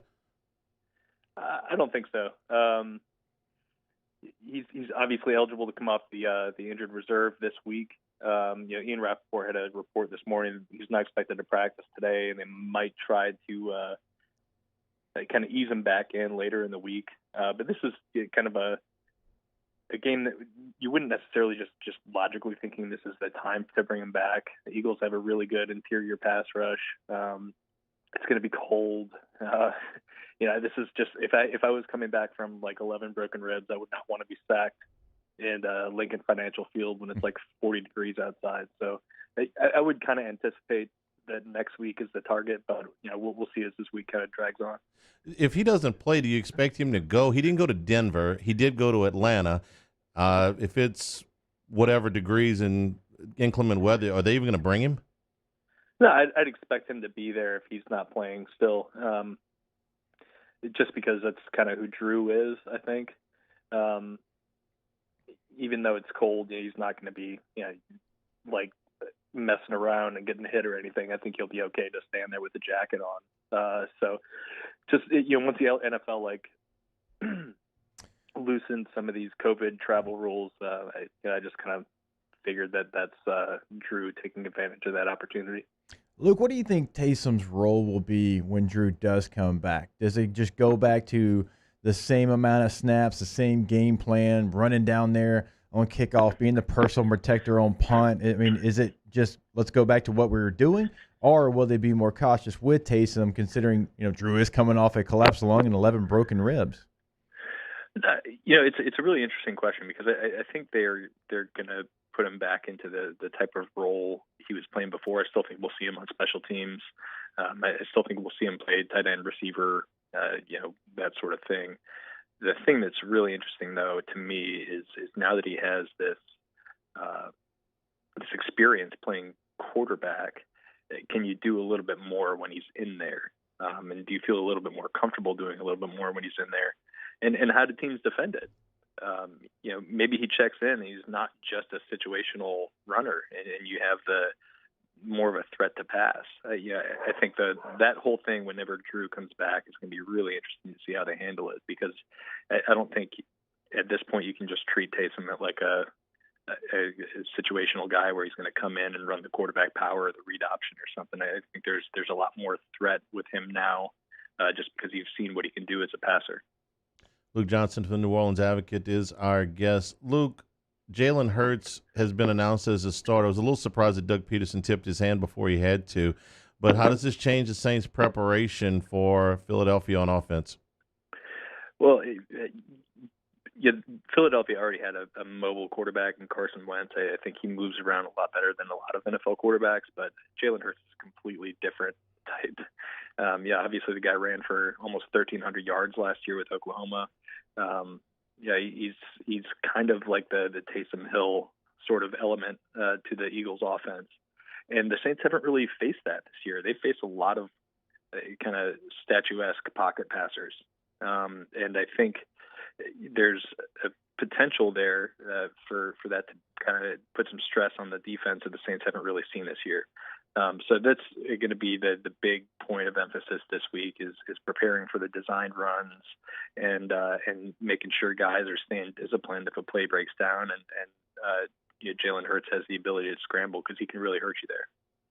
Luke, I think this defense is playing with as much confidence as any defense in the NFL. They have really found who they are. They found the players that they can trust. And, in years past, when you've had injuries and guys have missed time here and there, the Saints have not been able to go out there and play like they want to. And this just seems like a mentality of a team that it doesn't really matter which guy's down, another guy's going to step up. And they are playing, in my opinion, as the best defense right now in the NFL. They're a machine, man. It's really, really impressive that they were just able to kind of cycle guys in and out and play the same brand of ball. I think that goes for both sides. But the work Dennis Allen's done on the defensive end, especially once they've kind of ironed out some of those coverage issues that were really hurting them early in the season, they got that stuff figured out, and they're not breaking anywhere else. And I think the fact that they've got Malcolm Jenkins in the secondary, and they've got Demario Davis at linebacker, and they've got Cam Jordan at defensive end, and David Onyemata at defense. Those are all guys who have been in the system forever. They can play sort of a coach on the field sort of role. And I think that sort of leadership really kind of ties everything together. And you add that to the fact that they're just ridiculously talented at every single level. And they've got a coach pushing all the right buttons. You're seeing the results of that right now. It's really, really impressive. What'd you make of Sheldon Rankins' return against Atlanta and the number of snaps that he played? Yeah, he kind of had to play more because Malcolm Brown went out. I think he's still looking for that Sheldon Rankins that we saw in 2018. I think if he ever gets there, I think it's going to take him a while. He was really making some nice strides toward that end before he got this injury this season. And it's really unfortunate because the guy is just, when he's at his peak, he is so strong and he's so explosive, and he can really just wreck both the passing game and the running game. I don't think he's quite there yet. And he wasn't there last year. And it's just, these injuries take a lot of time for somebody that big and that strong to come back from and be what he's used to being. So Yeah, I think he's still a really good player. He's just not quite the guy we saw in 2018, and that's okay. They've got a pretty good defensive line rotation there, but if he can kind of continue to progress, I think he can add some playmaking ability at the defensive tackle position. Luke, not many times in the NFL does the trade deadline mean anything. And normally we don't even see trades made at the trading deadline, but the Saints made a move to get Quan Alexander from San Francisco to New Orleans, and he has been a hit with this team so far. This defense even goes up another notch, in my opinion, when he's out there. He has been a playmaker so far in the black and gold. Looks like a great move for the Saints front office. Man, I don't know what I was expecting with Quan Alexander. Yeah, he's missed a lot of time recently. He kind of fell out of favor in San Francisco, and you kind of saw the traits that could really add a nice element to this defense. But he's, I think, been better than anybody was expecting. He fits like a glove there. I remember talking to Sean Payton a couple of weeks ago just about what he thought of his addition, and he's like, he's been here 2 weeks. I feel like he's been here 8. It's just been seamless, and yeah, I thought Alex Anzalone was playing fine. It wasn't hurting him, but he wasn't really helping him either. But you just see what a difference Quan Alexander is at that spot. He's just everywhere, and the energy that he brings, next to DeMario Davis, next to a guy like C.J. Gardner-Johnson, is just palpable. Like it pops off the screen, it pops off the field when you're watching it. Just a huge addition to this team, and I think that's only going to continue to get better as long as he stays healthy. Luke, last one for me. Is it a bad thing that there's nobody in the NFC that scares me? I mean, in 2009, I thought, the Vikings are really good. In 11, the Niners are really good. In 18, the Rams are really good. I look at the NFC, and while certainly I would account for a day that a Russell Wilson or an Aaron Rodgers could have, I don't see anybody that's better than the Saints. No, I don't either, but you got to get there, right? The thing the Saints have proven the last couple of years, I think the Saints have had consistently the best roster in the NFC the last probably 4 years. And once the playoff comes around, it's a completely different animal, and you have to be at the top of your game that day. And we've seen that in the last couple of years where the Saints have not been. I think as of right now, today, if you're looking at it on paper, I feel more confident rolling with the Saints than I do any other team in the NFC. But it's just the fact of the matter is that it really is a any given Sunday sort of league, and you have to be playing at your absolute best at the right time of year. And that's just remains to be seen. And until the Saints kind of prove that they can rise to the occasion in the playoffs, it's just going to be kind of the way it is. I know a lot of conversation, Luke, this week normally would be, okay, next week you have a matchup, top team in the NFC, top team in the AFC. You potentially get Drew Brees back. We're going to overlook this game against the Eagles. But I haven't heard that. Like, I don't feel that from anyone around the Saints. Like, they're not trying to talk about that right now. And I don't feel like it's coach speak. I feel like this team is so locked in right now that they won't overlook this game on the road, looking forward to the matchup with the Kansas City Chiefs. They do such a good job of just focusing on what's in front of them. That is absolutely a cliche that they believe in 1,000%. Like, these guys are just every week focusing on how do we win this game, this play, this whatever. And that's why they've won 9 straight games, and they do it with a backup quarterback, and they do it with 5 different offensive line combinations and all these other things that they've had to navigate this year. Michael Thomas going down for 6 games. They just managed to lock their focus in and not get too worried about what's in front of them, and they are legitimately focused on that opponent that week. And that's why you see them blow out bad teams and win these games, and they got big matchups on the horizon. I think Sean Payton just does a really, really good job with that, and the veteran team buys into it. Luke, we appreciate your time. Enjoy the football weekend, and we'll talk to you soon. Sounds good, guys. Thanks for having me on. Thanks, Luke. We're brought to you by Richard's Honda, home of the warm and fuzzy feeling. Hanging with Hester and Hanny, 104.5 ESPN Baton Rouge. Hanging with Hester and Hanny. All right, brought to you by Garcia Roofing. Once again on the LSU 100 fastest growing Tiger businesses for the second year in a row. Number 19 on the list, best of Ascension as well when it comes to roofing companies. I tell you my story all the time, free roof inspections.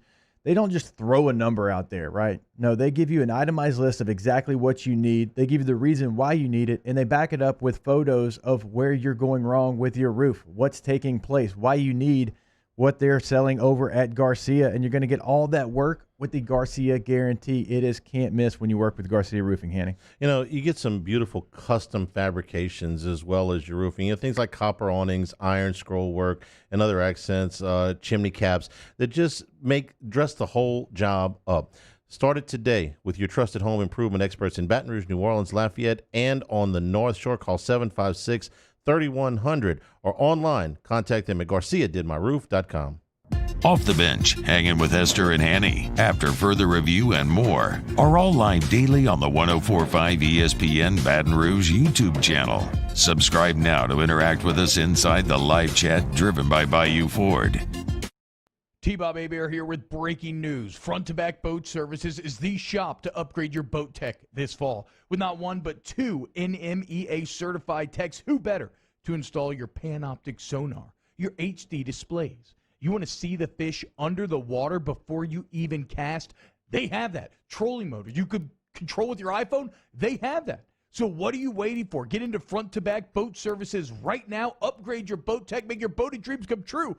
Front to Back Boat Services. You may not know about the 4Kids Foundation, but you've probably heard of the Zurich Classic. And the Zurich Classic exists because of 4Kids. But it's what happens after the tournament that really counts. 100% of the proceeds are donated by the 4Kids Foundation to hundreds of local charities, totaling more than $40 million, all to help local children and families in need. 4Kids helps kids through golf, because every child deserves a shot at a brighter future. Gulf Coast Bank and Trust is a local bank with a straightforward philosophy. It's about doing the right thing for our customers. Participating in our community with annual local fundraisers. Offering individual attention in a modern banking atmosphere with a trusted local company. Gulf Coast Bank invested in technology with a local touch, giving our customers the power to bank anywhere, anytime. We're building relationships through personal service as the bank that cares about you. Gulf Coast Bank and Trust, the bank that cares about you. I've been doing business with Luba for 25 years. They're dependable, trustworthy. It's just the attention to detail with our clients. Our folks have years and years of experience. They're highly trained professionals. But many companies have that asset. What I'd like to think makes Luba a bit different is that we use those talents in a way that truly is dedicated to serving the needs of the folks who depend on us. Are you a licensed contractor? There's lots of good contractors in Louisiana doing work the right way, but unfortunately, too many unlicensed contractors are working outside the licensing requirements. Working as a contractor in Louisiana requires a license for the company doing the work. The Louisiana State Licensing Board for Contractors wants to help you get licensed to allow you to conduct work legally. It's not difficult to get the license. We can help you. Go to lacontractor.org for more information. Licensed contractors, it's the law.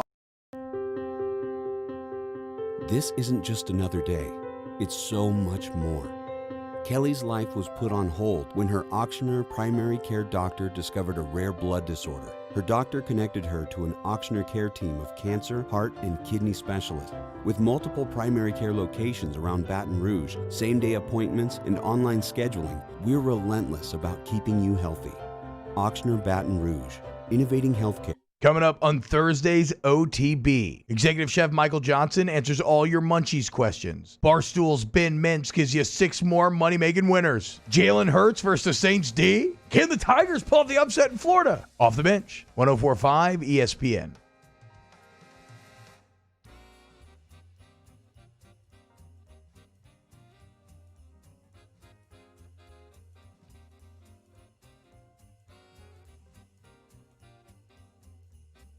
Hangin' with Hester and Hanny on 104.5 ESPN Baton Rouge and 1130 The Tiger.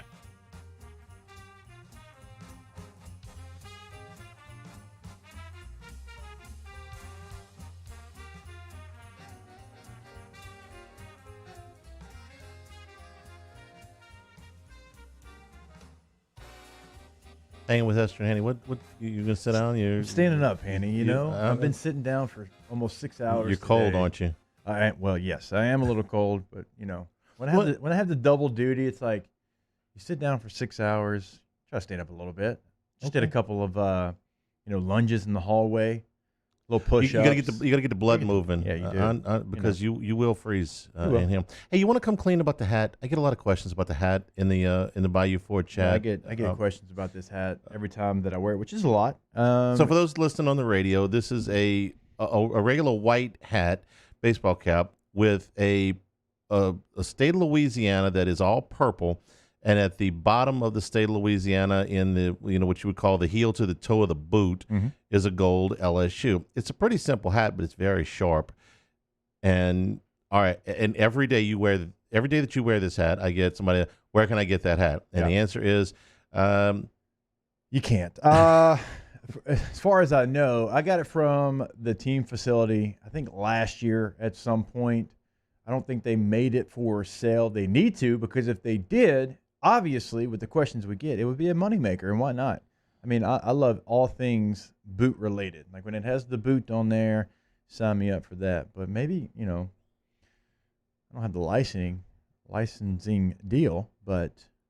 Would you say, for the record, for all my friends that are listening right now and watching, that ask me, can you get me a hat like Hester's? Can you tell them that I can't? You know what I need to do? I need to go over to the facility and just take some and then have giveaways. Ooh, that's interesting. Yeah, I need to just snag like 5 of them. They don't need them. Come on, it's 5 hats, G. Just give me 5. We'll give them as giveaways. It's Christmas. Yeah. I like that idea. Yeah. I think I might have another one, but it's not really white because it was my coaching hat for the Irish this year, so it's kind of got a different tint to it. A lot of sweat in that hat. Put it in a dishwasher. You ever do that with a white hat? No. Okay, so there's this little apparatus that you can buy that makes the hat not lose its shape, right? And then you put it in a dishwasher. I'll be damned. Yep, didn't know that. But make sure you got to get the little plastic apparatus that keeps its shape. Otherwise, it will just it comes out looking like a pretzel. Yeah, it's bad. You don't want that. No, but it does make it's tough to keep a white hat clean when you coach like you do. Yeah, run it through the dishwasher. Okay. Last night, Duke lost to Illinois by 15 in basketball. After the game, Mike Krzyzewski questioned whether it is best to continue playing during the pandemic. Didn't he say that there's no way we couldn't have an NCAA tournament this year? He did say that. Okay. He said after the game, I would just like to say, for the safety, the mental and physical health of players and staff, to assess where we're at. We're just plowing through this. We're all plowing through it, Mike. Didn't they just what was the score of that Illinois game? They lost by 15, but I don't think that's why he said it. I actually take him at his word when he doesn't say it. But here's my issue with it. It's once again a millionaire telling people that we need to stop working.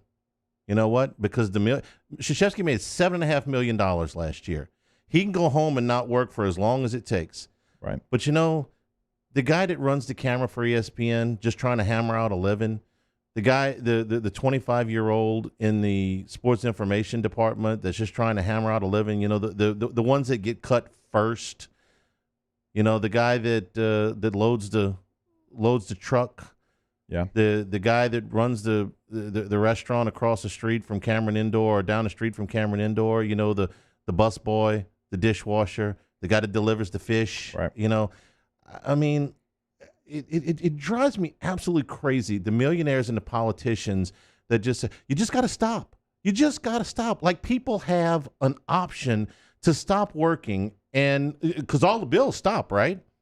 All your bills stop. Yeah. Hey, Corona, sorry, not working. Not going to pay the light bill. Not going to pay the mortgage. Not going to pay the car note. Not going to go to the grocery store. Politicians do the same damn thing. Governor of California, everybody needs to stay home. Ain't come up with very many economic solutions for it, though. The Hollywood stars, the coach making $7.5 million, just need to stop working, man. We need to stop doing this. We need to stop.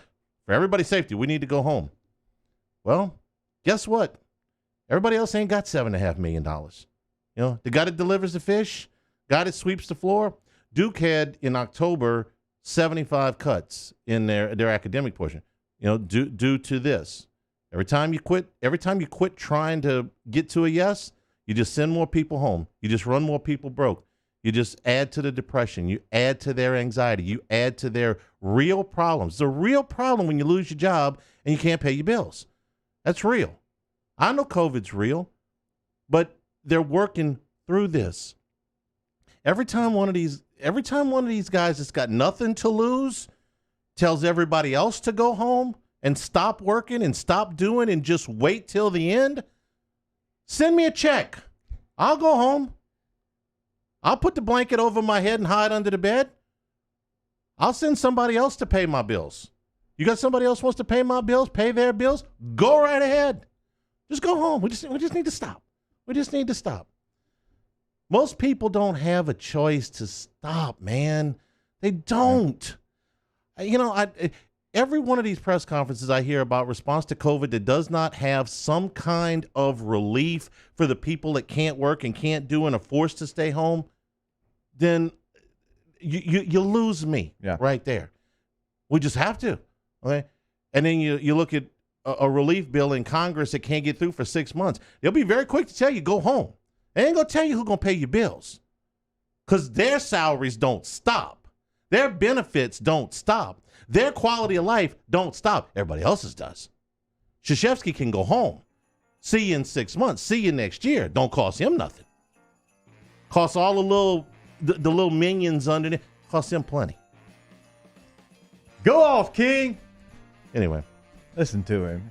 2 o'clock hour coming straight ahead. Hanging with Hester and Hanny, 104.5 ESPN Baton Rouge.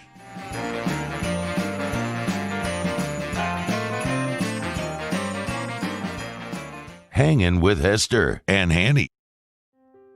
To the heroes who are working tirelessly to care for our communities, we thank you. We will never forget the countless hours you dedicated on the front lines, choosing to risk your own health to fight for our friends, neighbors, and family members. You guys are out on the front lines, fighting it.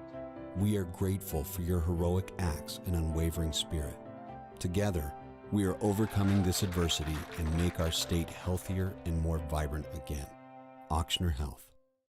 Are you a licensed contractor? There's lots of good contractors in Louisiana doing work the right way, but unfortunately, too many unlicensed contractors are working outside the licensing requirements. Working as a contractor in Louisiana requires a license for the company doing the work.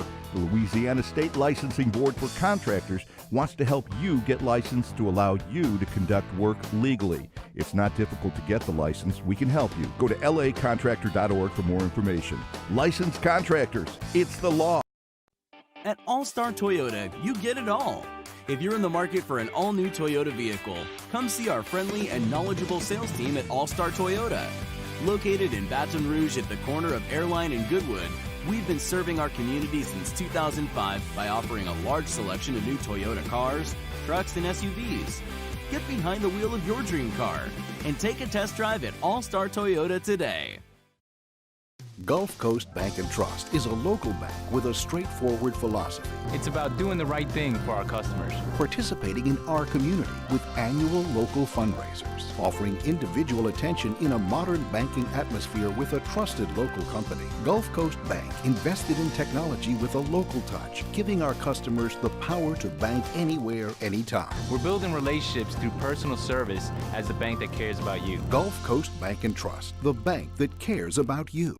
ServiceMaster Elite create clean, disinfected work environments. As a local business, we take pride in serving the New Orleans and Baton Rouge areas. Our cleaning protocols follow CDC and OSHA standards for healthcare settings, offices, senior living, restaurants, and industrial plants. Contact ServiceMaster Elite to get your operation ready for reopening with germ disinfection cleaning. ServiceMaster Elite, the trusted choice in professional cleaning since 1996. Gulf Coast Office Products is a nationally recognized Savin office equipment dealer based right here in Louisiana. Over 100 employees strong, Gulf Coast has the boots on the ground to support all vertical markets from education, engineering, legal, and finance. With the latest in office technology from desktop to production segment units, Gulf Coast and Savin have the perfect fit for you. Call 225-756-2644. That's 756-2644 for Gulf Coast Office Products. If I built a van, it would do more than haul. It would carry my entire business. I'd make it available in dozens, make not thousands of configurations. It would keep an eye on my fleet. And an eye out for danger. If I built a van, I'd make it available in diesel and gas. And I'd build it right here in South Carolina. Introducing the all-new Sprinter, starting at $33,790. Built in the USA. Mercedes-Benz. Vans. Born to run. To all of our heroes working on the front lines of this COVID-19 pandemic, your bravery and selflessness represent the very best of us, and we want to say thank you. I'm asking everyone around the state to join me in celebrating the heroism of our healthcare professionals on the 19th of every month at 1900 hours, that's 7 p.m. Write a note of appreciation, make plans to donate to charitable organizations, or say a prayer.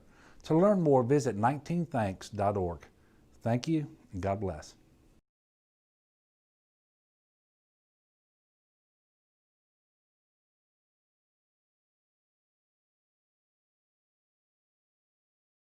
Callahan Injury Lawyers. This is Sportscenter.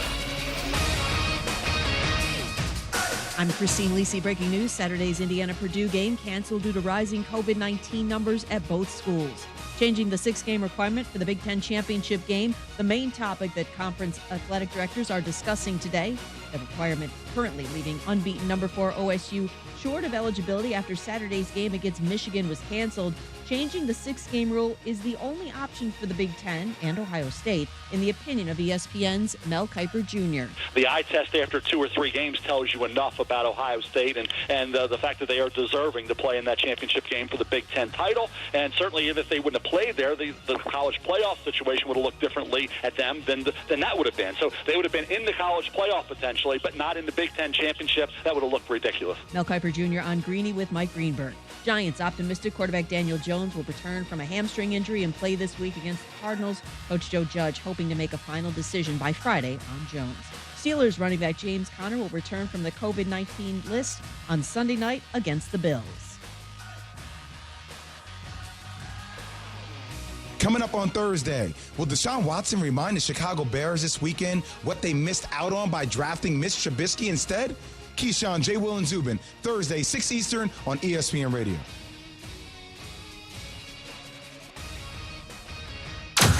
Now, Hangin with Hester and Hanny with Jacob Hester and Charles Hanagriff. Hester and Hanny on 104.5 ESPN Baton Rouge and 1130 The Tiger. Alongside Jacob Hester, here's Charles Hanagriff.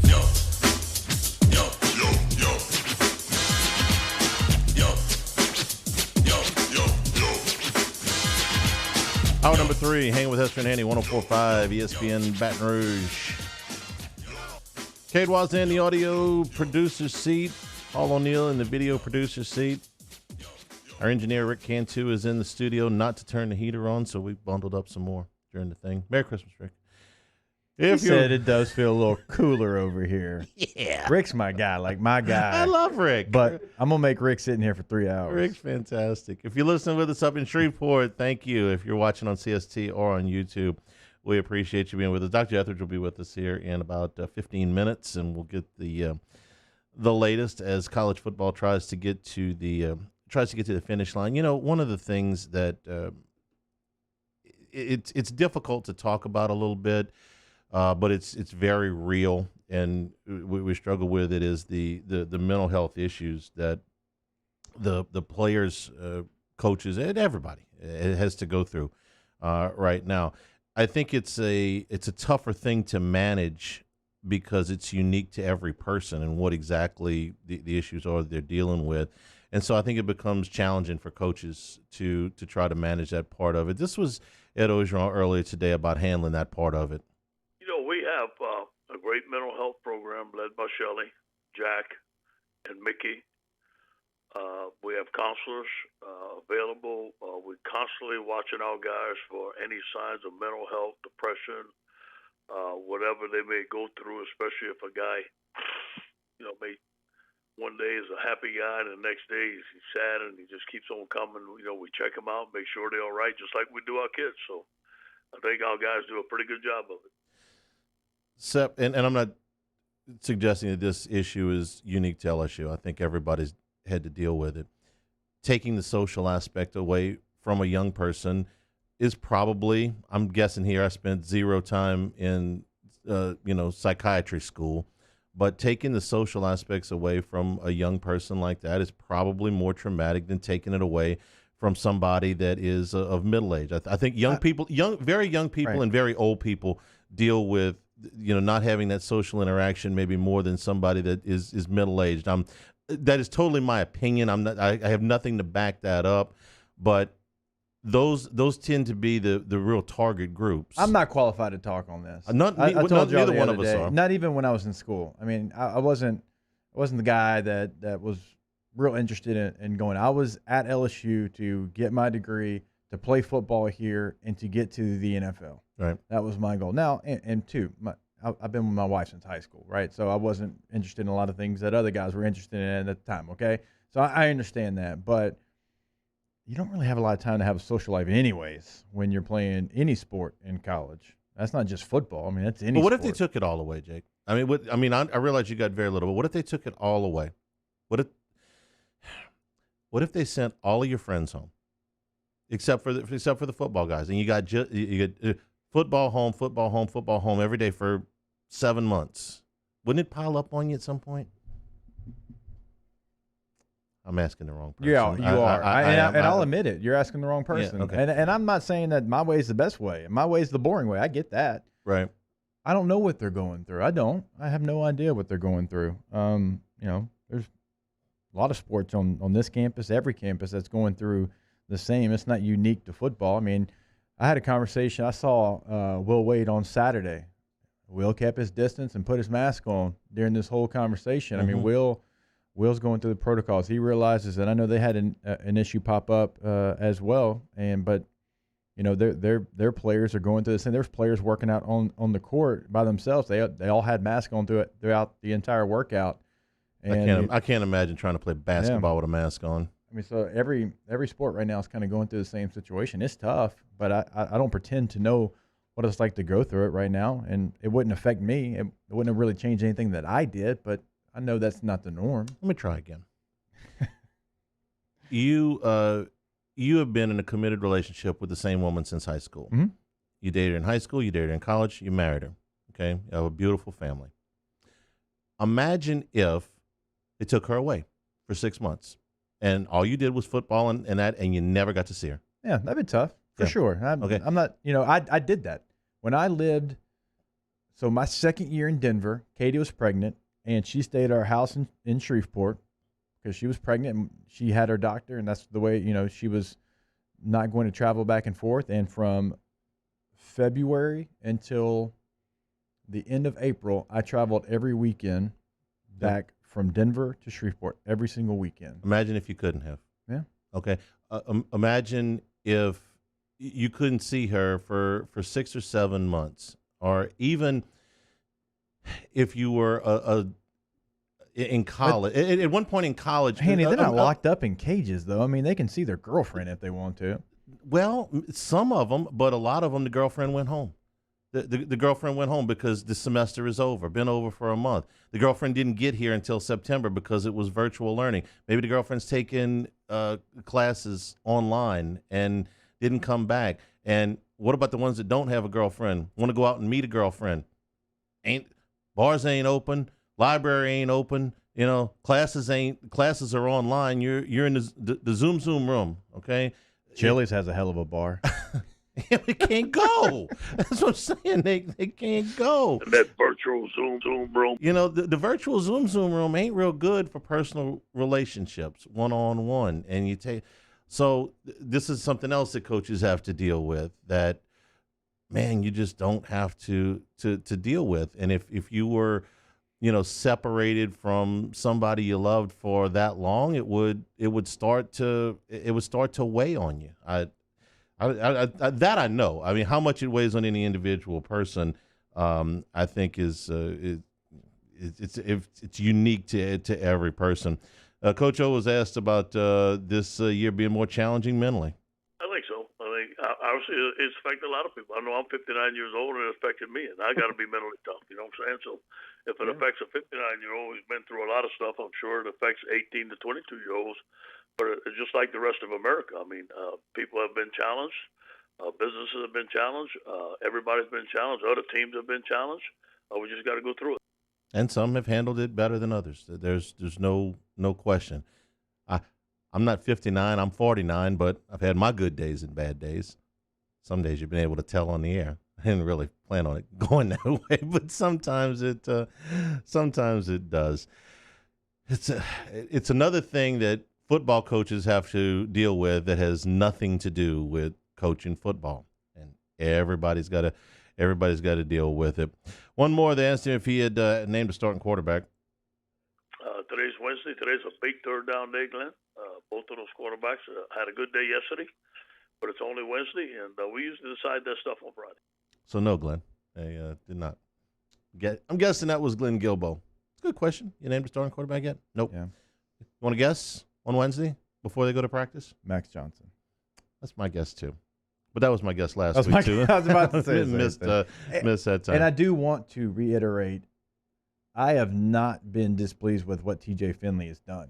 I actually think there's something that he has done that you can build upon. Yeah. But if you're going to play both, which LSU has shown they do want to play both, right. I think it's fair to Max to give him the opportunity to be the starter and not come in when you're backed up on your own goal line or when you're down 3 touchdowns. Now, if you don't plan on playing Max and you're going to play TJ only and you want him to be your starter, that's fine. But if you're going to play both, I'd like to see what Max can do as the first voice in the huddle. And I do too. What about this to consider, though? Quarterback going on the road for his first SEC start. We saw that even without a crowd, even without the normal crowd in Gainesville. We saw that. I don't know that was the reason that Finley played as poorly as he did at Auburn, but it certainly didn't help matters. Do you think you're heaping too much pressure on Max Johnson for his first start to be? Now, last week it would have been against the number 1 team. Yeah. This week your choice is that it's at Florida, and he goes out there and maybe gets shook up a little bit, and he puts you in an early hole. You want to wait a week and maybe try that at home against Ole Miss? I don't know. I'm just throwing that out there. I don't think it matters that much this year. I think there was just moments in that game, like when you look at TJ, he sailed a ball, didn't take care of the football in that one situation when he was trying to do too much. I think this year, more than any year, the home and road stuff just doesn't play as much. If you're going into a full swamp where they're throwing oranges at you when you walk out of the locker room, like that's different than when you're going in there and, they're having trouble selling this game out for the allotment that they have. Like there's still plenty of tickets available. Fair enough. Dr. Stephen Etheridge is with us when we come back. Hanging with Hester and Hanny is brought to you by Richard's Honda, home of the warm and fuzzy feeling. 104.5 ESPN Baton Rouge. Hanging with Hester and Hanny. All right, we're brought to you by Richard's Honda every single day, the title sponsor of our show here. You can find them online at richardshonda.com, where you can do it all. In the bottom left corner of the website, it tells you how long you have left in the Happy Honda Days. In the bottom right, if you want to chat with sales, you can do that there. You can find the Warm Fuzzy Promise on the homepage as well. Of course, the buy from home option, that's something we've told you about over the last couple of weeks. It's a 7-step process to get your vehicle delivered straight to your doorstep. That's right. You just pick out the vehicle, you fill out a little bit of information, you compare the vehicles, you add all the features that you want, and at the end of the 7-step process, they deliver that vehicle directly to you. Of course, you can go see them at I-12 and Riddleville, over 700 new and pre-owned vehicles on the lot. And no matter what you're looking for, we tell you all the time, cars, hybrids, midsize and full-size SUVs, van, truck, they've got you covered from every single angle. Again, no matter what your lifestyle calls for, you can always find them again at richardshonda.com. Richards Honda, home of the warm and fuzzy feeling. Our listeners fire up their opinions on the jimsfirearms.net hotline at 499-1045. Keep listening for your next chance to shoot us your thoughts with the jimsfirearms.net hotline on 104.5 ESPN Baton Rouge.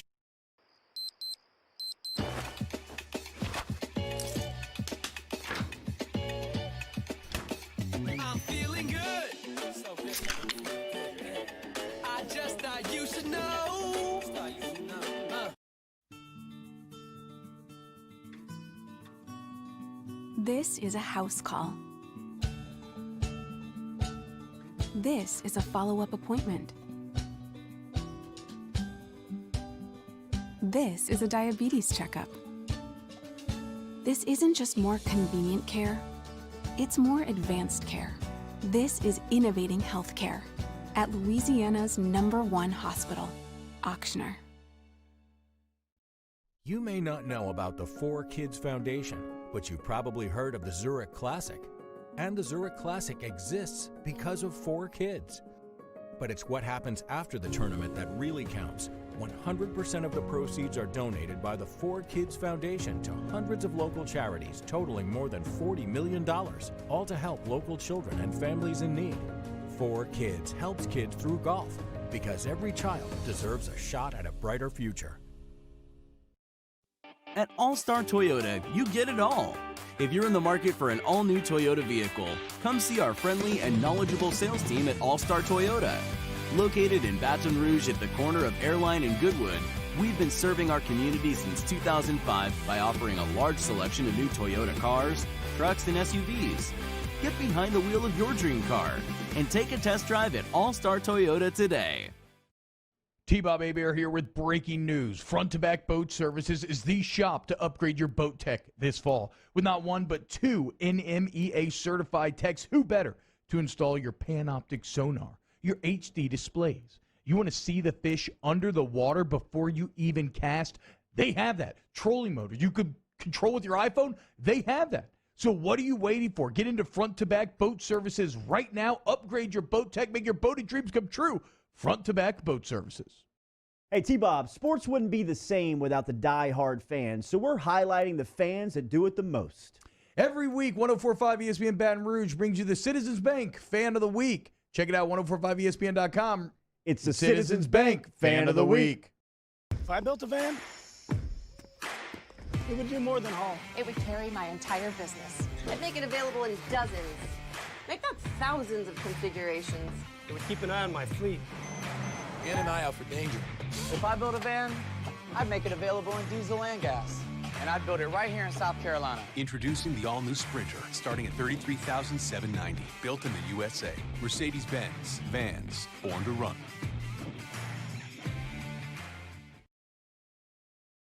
Hey, it's Matt Moscona inviting you to join us for a Wednesday Hump Day edition of AFR presented by Pluckers. We start to look to the weekend ahead in the SEC with Russ Mitchell, and it's a Whiskey Wednesday. Taylor Calandro joins us 3 to 6, 104.5 ESPN Baton Rouge.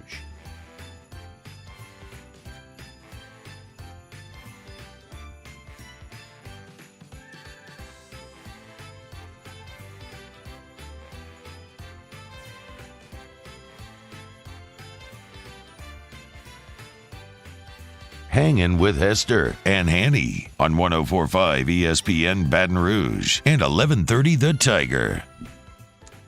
And we're brought to you by Richard's Honda, home with a warm and fuzzy feeling. Nothing warm and fuzzy in here besides Richard's Honda. That's about it. The LSU basketball program is going to play Sam Houston State on Monday. The game is going to be at 11 o'clock in the morning.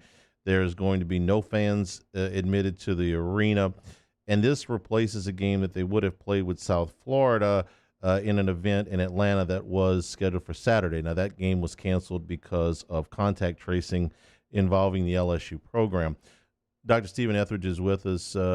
Doc, how you doing, first of all? Yep, we got his mic going, yeah.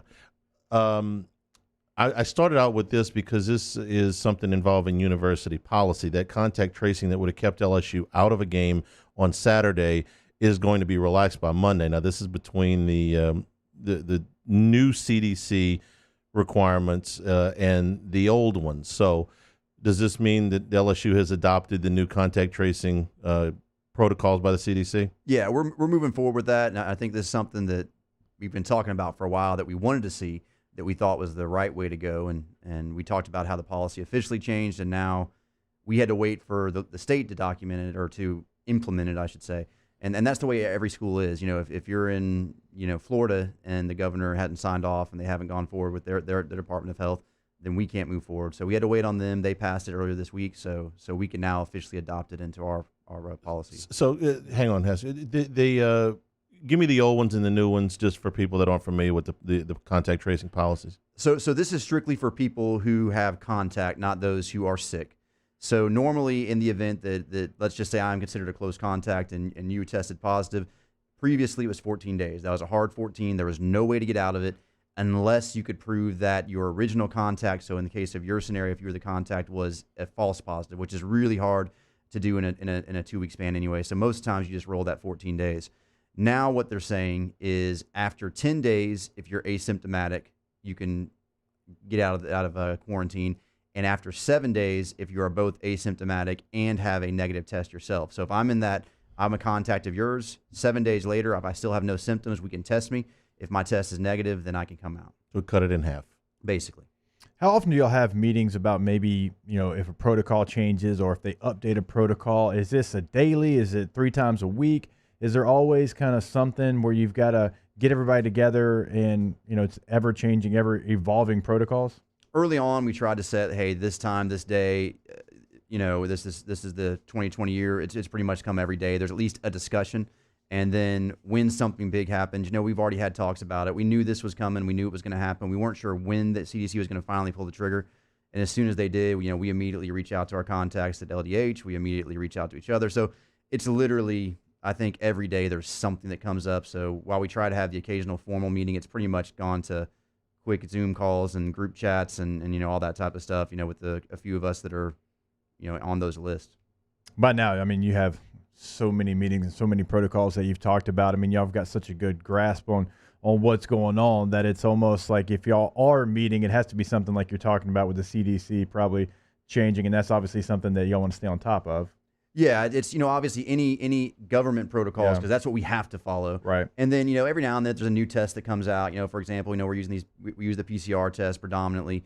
If there's a newer one that's maybe a little bit faster, maybe a little bit cheaper, because the cost is huge with all this. Right. While still giving us good results, of course, we can't sacrifice that. But when you talk about government protocols, and this might be a dumb question, but so Vanderbilt, who's a private school, do they still have to do the same things that the government in Tennessee says? Yeah, because they're within the state, so it's really state rule now. It's not because we're the state university or in the system or anything. Now with Vanderbilt, the funny thing is there was a lot of concern for them early on because they were private. They were really nervous a lot of basically your CYA type stuff because they had less control. In a private school, they were really nervous, understandably so, that they might have more liability than we might because at least we have a little bit of a parachute that we can kind of carry being a state school. But so they sometimes did things a little differently or had more concerns. They were again completely fair and understandable. That's part of all this as well.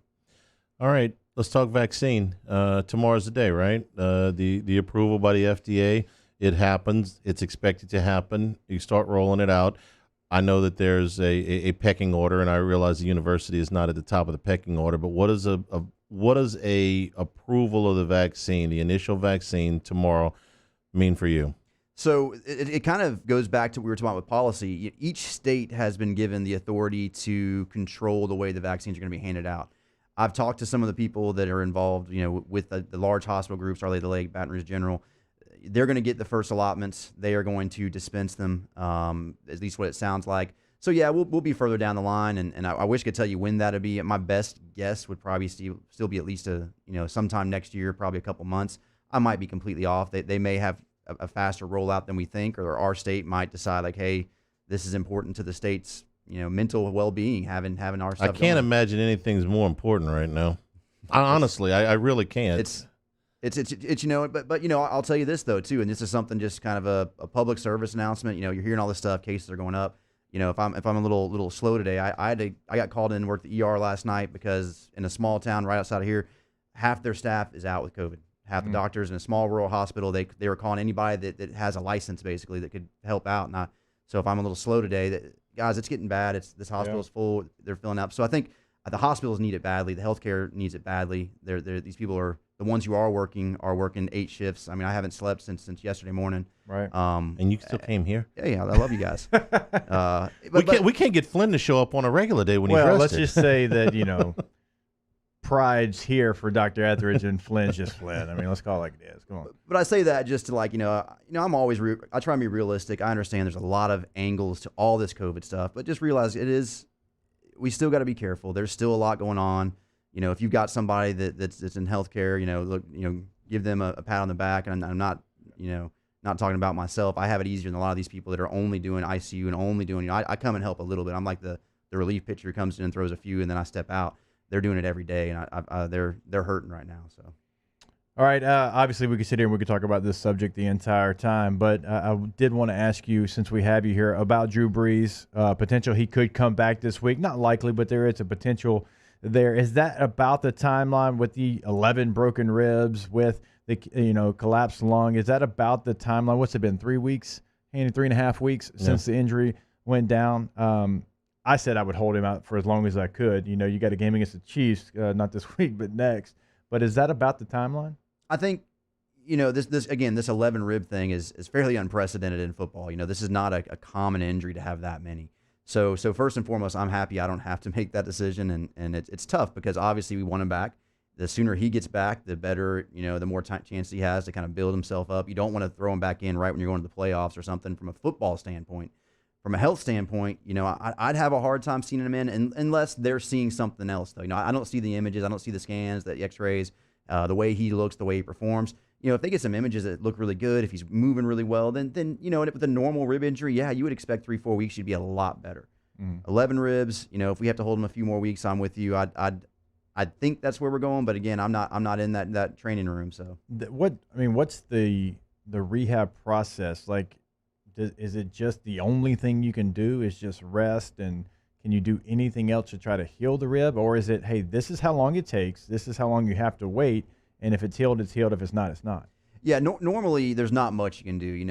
You'll find all these different supplements and things you can take. At the end of the day, bones got to heal, and they take time. Now, and if somebody who's of good health, good nutrition, which we all assume Drew probably is, he takes good care of his body.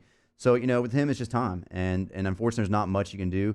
With a normal rib injury, it's more pain management. Obviously with his history being a little bit more significant, having the collapsed lung, 11 broken ribs, I think you're going to want to see a little bit more. They're probably going to make sure, normally we might even do a follow-up x-ray, for example. If you're feeling great and you had like a broken rib, we may not get that x-ray at 3-4 weeks. If you look good, feel good, and you can grit it out. In his scenario, they may want to get some scans. They may want to do some other stuff, just to make sure all that's really well healed. Now, he didn't travel to Denver. I don't know if the thin air had anything to do with that, but I'm kind of hoping he doesn't travel again, because I can't imagine sitting in cold weather in Philadelphia on the sidelines is good, because you're probably going to have a tendency to kind of tense up, and I would assume that'd be bad, or no? Well, the cold weather obviously can affect your breathing, and honestly, airplane travel with the change in pressure, if you've had a collapsed lung, they actually recommend scuba diving airplanes for people who've had them for at least a short time until that's healed. And I'm not saying that's why they held them, just to be very clear. Right after the injury, we're very fortunate that his injury was at home. Let's just say we've been playing away that week. The question is, would you feel comfortable flying him back? I don't think I would have. Like if he was in Seattle, that's a long car ride. I think we're renting a car and having a driver. I mean, I think realistically, if that was the scenario, because you don't want to have those changes in barometric pressure that you deal with the flying when you have a collapsed lung. So I think if there is a small blessing to that injury, at least it was at home. You want to go up there with all that cold? No thanks. I don't do well on a cold sideline. No, I've played in the Northeast in December. You can have that. You played in the snow, right? I mean, it snowed in Denver when you. Oh yeah, all the time. It's a little bit different. It's like being tackled on concrete when you hit that frozen ground. Yeah. Why'd you retire early again? Yeah. Great city though. Great city. It's not as bad, but like in the Northeast, it's like that wet cold that's just miserable. Right. That get me anywhere else but here, like in Pittsburgh in January. I'm out. Go get some sleep, Doc. Man, thank you. Thank you for coming in. We appreciate your time as always. We'll talk to you next week. All right, thank you. We'll take a break. Hanging with Hester and Hanny, 104.5 ESPN Baton Rouge. Hanging with Hester and Hanny. We opened up the playbook and expanded our coverage. Listen daily in high definition on 98.1 HD2. We are 104.5 ESPN Baton Rouge.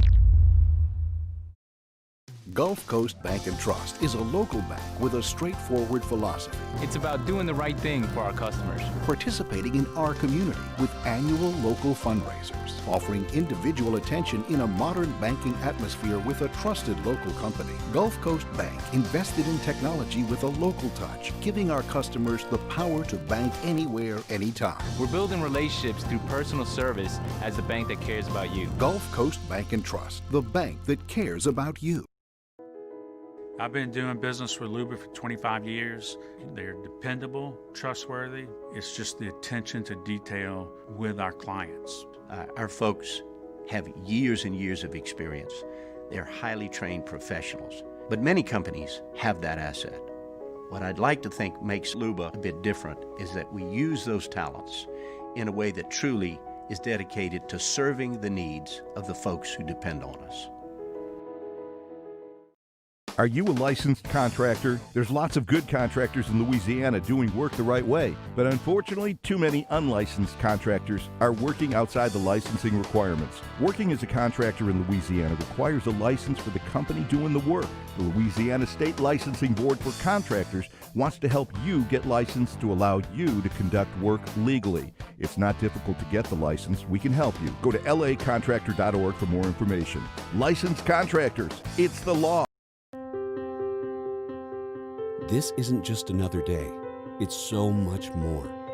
Kelly's life was put on hold when her auctioneer primary care doctor discovered a rare blood disorder. Her doctor connected her to an auctioneer care team of cancer, heart, and kidney specialists. With multiple primary care locations around Baton Rouge, same-day appointments, and online scheduling, we're relentless about keeping you healthy. Auctioneer Baton Rouge, innovating healthcare for Kelly. Gulf Coast Office Products is a nationally recognized Savin office equipment dealer based right here in Louisiana. Over 100 employees strong, Gulf Coast has the boots on the ground to support all vertical markets, from education, engineering, legal, and finance. With the latest in office technology, from desktop to production segment units, Gulf Coast and Savin have the perfect fit for you. Call 225-756-2644. That's 756-2644 for Gulf Coast Office Products. ServiceMaster Elite create clean, disinfected work environments. As a local business, we take pride in serving the New Orleans and Baton Rouge areas. Our cleaning protocols follow CDC and OSHA standards for healthcare settings, offices, senior living, restaurants, and industrial plants. Contact ServiceMaster Elite to get your operation ready for reopening with germ disinfection cleaning.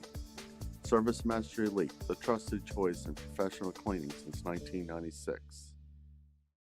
To all of our heroes working on the front lines of this COVID-19 pandemic, your bravery and selflessness represent the very best of us, and we want to say thank you.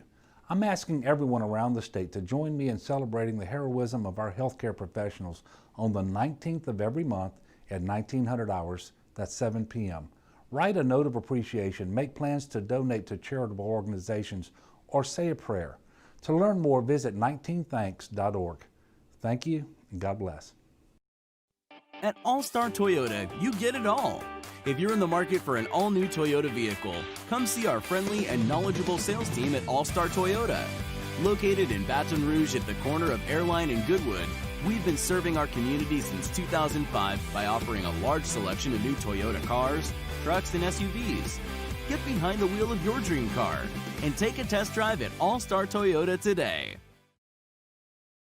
Join us for a Wednesday edition of Jimmy Ott's Game Time, live from Snow Seafood and Steak in Gonzales. Jimmy gives his take on all the news surrounding LSU football and breaks down the latest lines. Tune in from 6 to 8 on 104.5 ESPN Baton Rouge.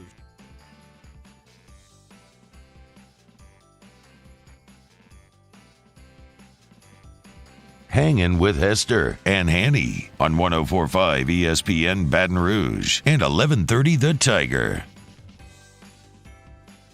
Had a lot of cancellations and postponements due to COVID in the last 9 months. But now we have truly lost an American institution. They're not going to play for the old Oaken bucket. Indiana and Purdue are not going to play their game.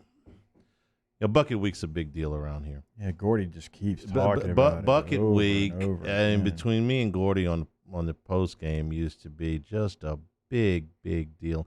And now they're not going to play for the Oaken bucket. I don't know if he's going to. I don't know if he's going to get over that. It's a really tough blow not to play Indiana and Purdue. ACC championship game is going to let some fans in. This is Notre Dame and Clemson a week from this Saturday. That's going to be in Charlotte. 5,200 is what they're going to let in. 5,200. Going to really have that championship feel, right? Yeah, for sure. For two teams that might get in. That place would be packed to the top. Notre Dame in the ACC championship Number game? 2 versus number 3.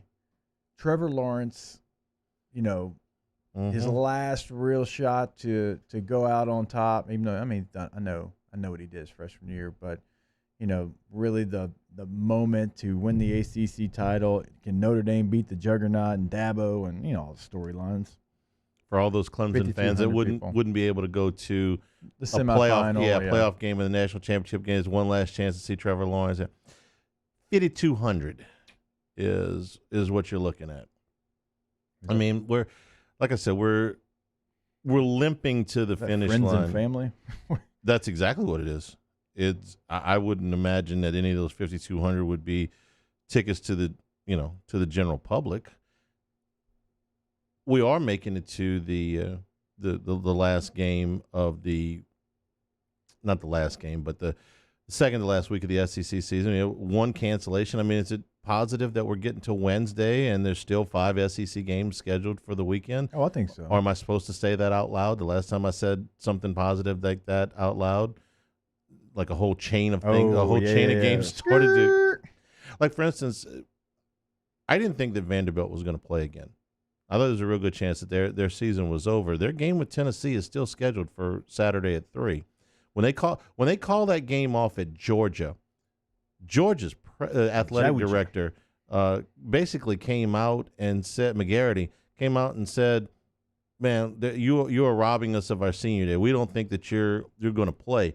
I don't think that they were expecting Vanderbilt to show up in Athens next weekend, and this in turn rankled Florida, who was aggravated that they would have to play one more game than Georgia, even though they've got the tiebreaker and they're going to the SEC championship game.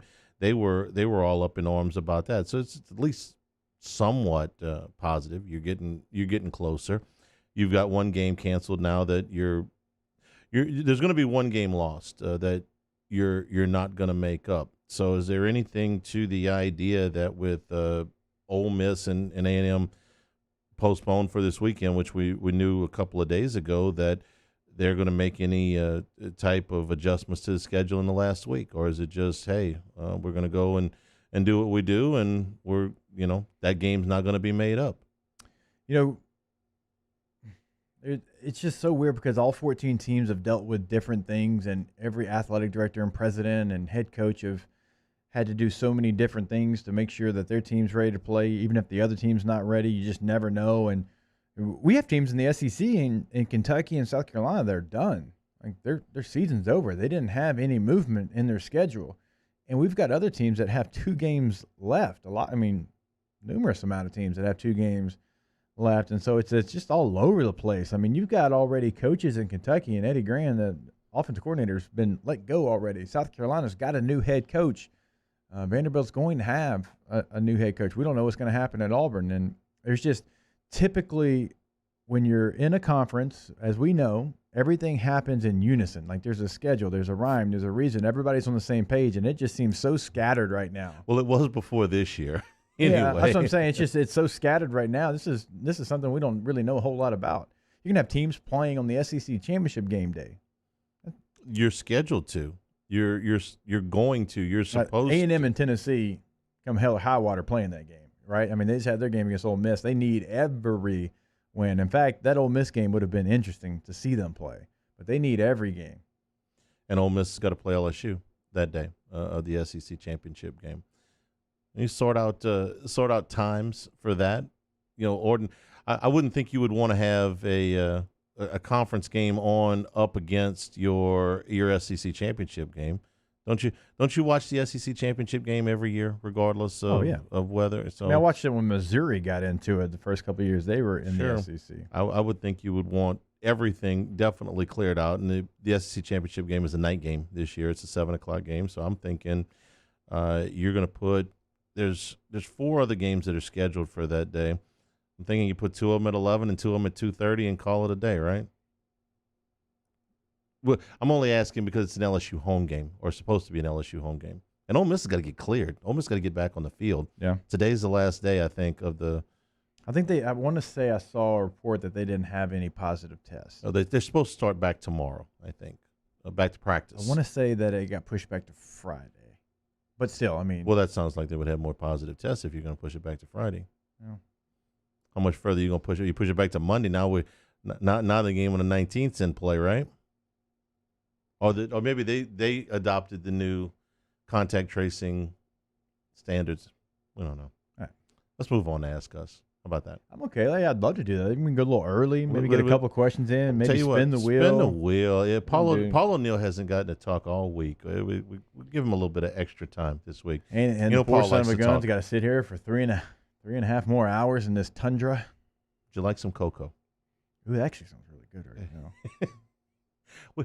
Cade, can we get the cocoa? You can make cocoa out of the coffee pod, right? I think there actually are packets of hot cocoa down there. If they're not in the basement, they're in the kitchen. Can we work on that? I mean, there's only like 8 of us that still work here in the building. I mean, you think we can get enough cocoa for 8 people? Even at the little mini marshmallows in there. Yeah.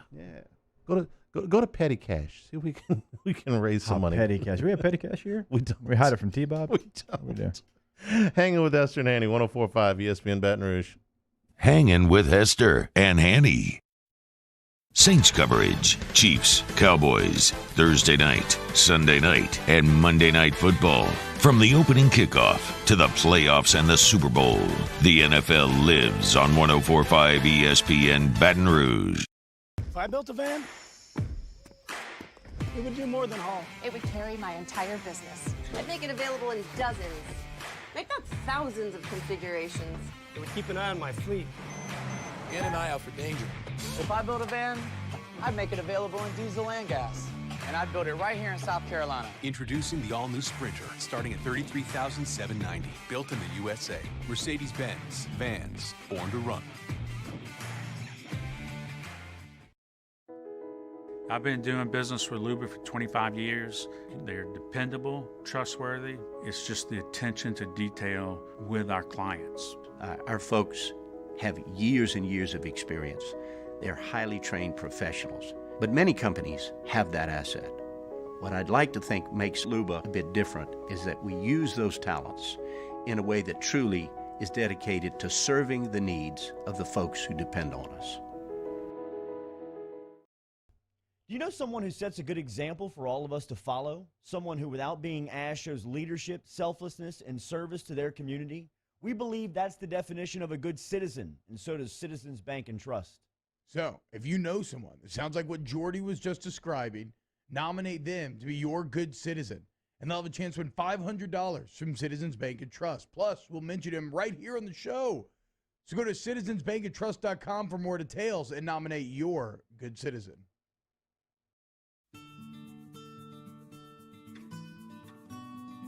This is a house call. This is a follow-up appointment. This is a diabetes checkup. This isn't just more convenient care, it's more advanced care. This is innovating healthcare at Louisiana's #1 hospital, Auctioner. T-Bob Hebert here with breaking news. Front to Back Boat Services is the shop to upgrade your boat tech this fall. With not one, but 2 NMEA certified techs, who better to install your Panoptic sonar, your HD displays. You want to see the fish under the water before you even cast? They have that. Trolling motor you could control with your iPhone? They have that. So what are you waiting for? Get into Front to Back Boat Services right now. Upgrade your boat tech. Make your boating dreams come true. Front to Back Boat Services. You may not know about the 4Kids Foundation, but you've probably heard of the Zurich Classic. And the Zurich Classic exists because of 4 kids. But it's what happens after the tournament that really counts. 100% of the proceeds are donated by the 4Kids Foundation to hundreds of local charities, totaling more than $40 million, all to help local children and families in need. 4Kids helps kids through golf, because every child deserves a shot at a brighter future. Gulf Coast Bank and Trust is a local bank with a straightforward philosophy. It's about doing the right thing for our customers. Participating in our community with annual local fundraisers. Offering individual attention in a modern banking atmosphere with a trusted local company. Gulf Coast Bank invested in technology with a local touch, giving our customers the power to bank anywhere, anytime. We're building relationships through personal service as the bank that cares about you. Gulf Coast Bank and Trust, the bank that cares about you. Are you a licensed contractor? There's lots of good contractors in Louisiana doing work the right way, but unfortunately, too many unlicensed contractors are working outside the licensing requirements. Working as a contractor in Louisiana requires a license for the company doing the work. The Louisiana State Licensing Board for Contractors wants to help you get licensed to allow you to conduct work legally. It's not difficult to get the license. We can help you. Go to lacontractor.org. Coming up on Thursday's OTB, Executive Chef Michael Johnson answers all your Munchies questions. Barstool's Ben Mintz gives you 6 more money-making winners. Jalen Hurts versus the Saints D? Can the Tigers pull off the upset in Florida? Off the bench, 104.5 ESPN.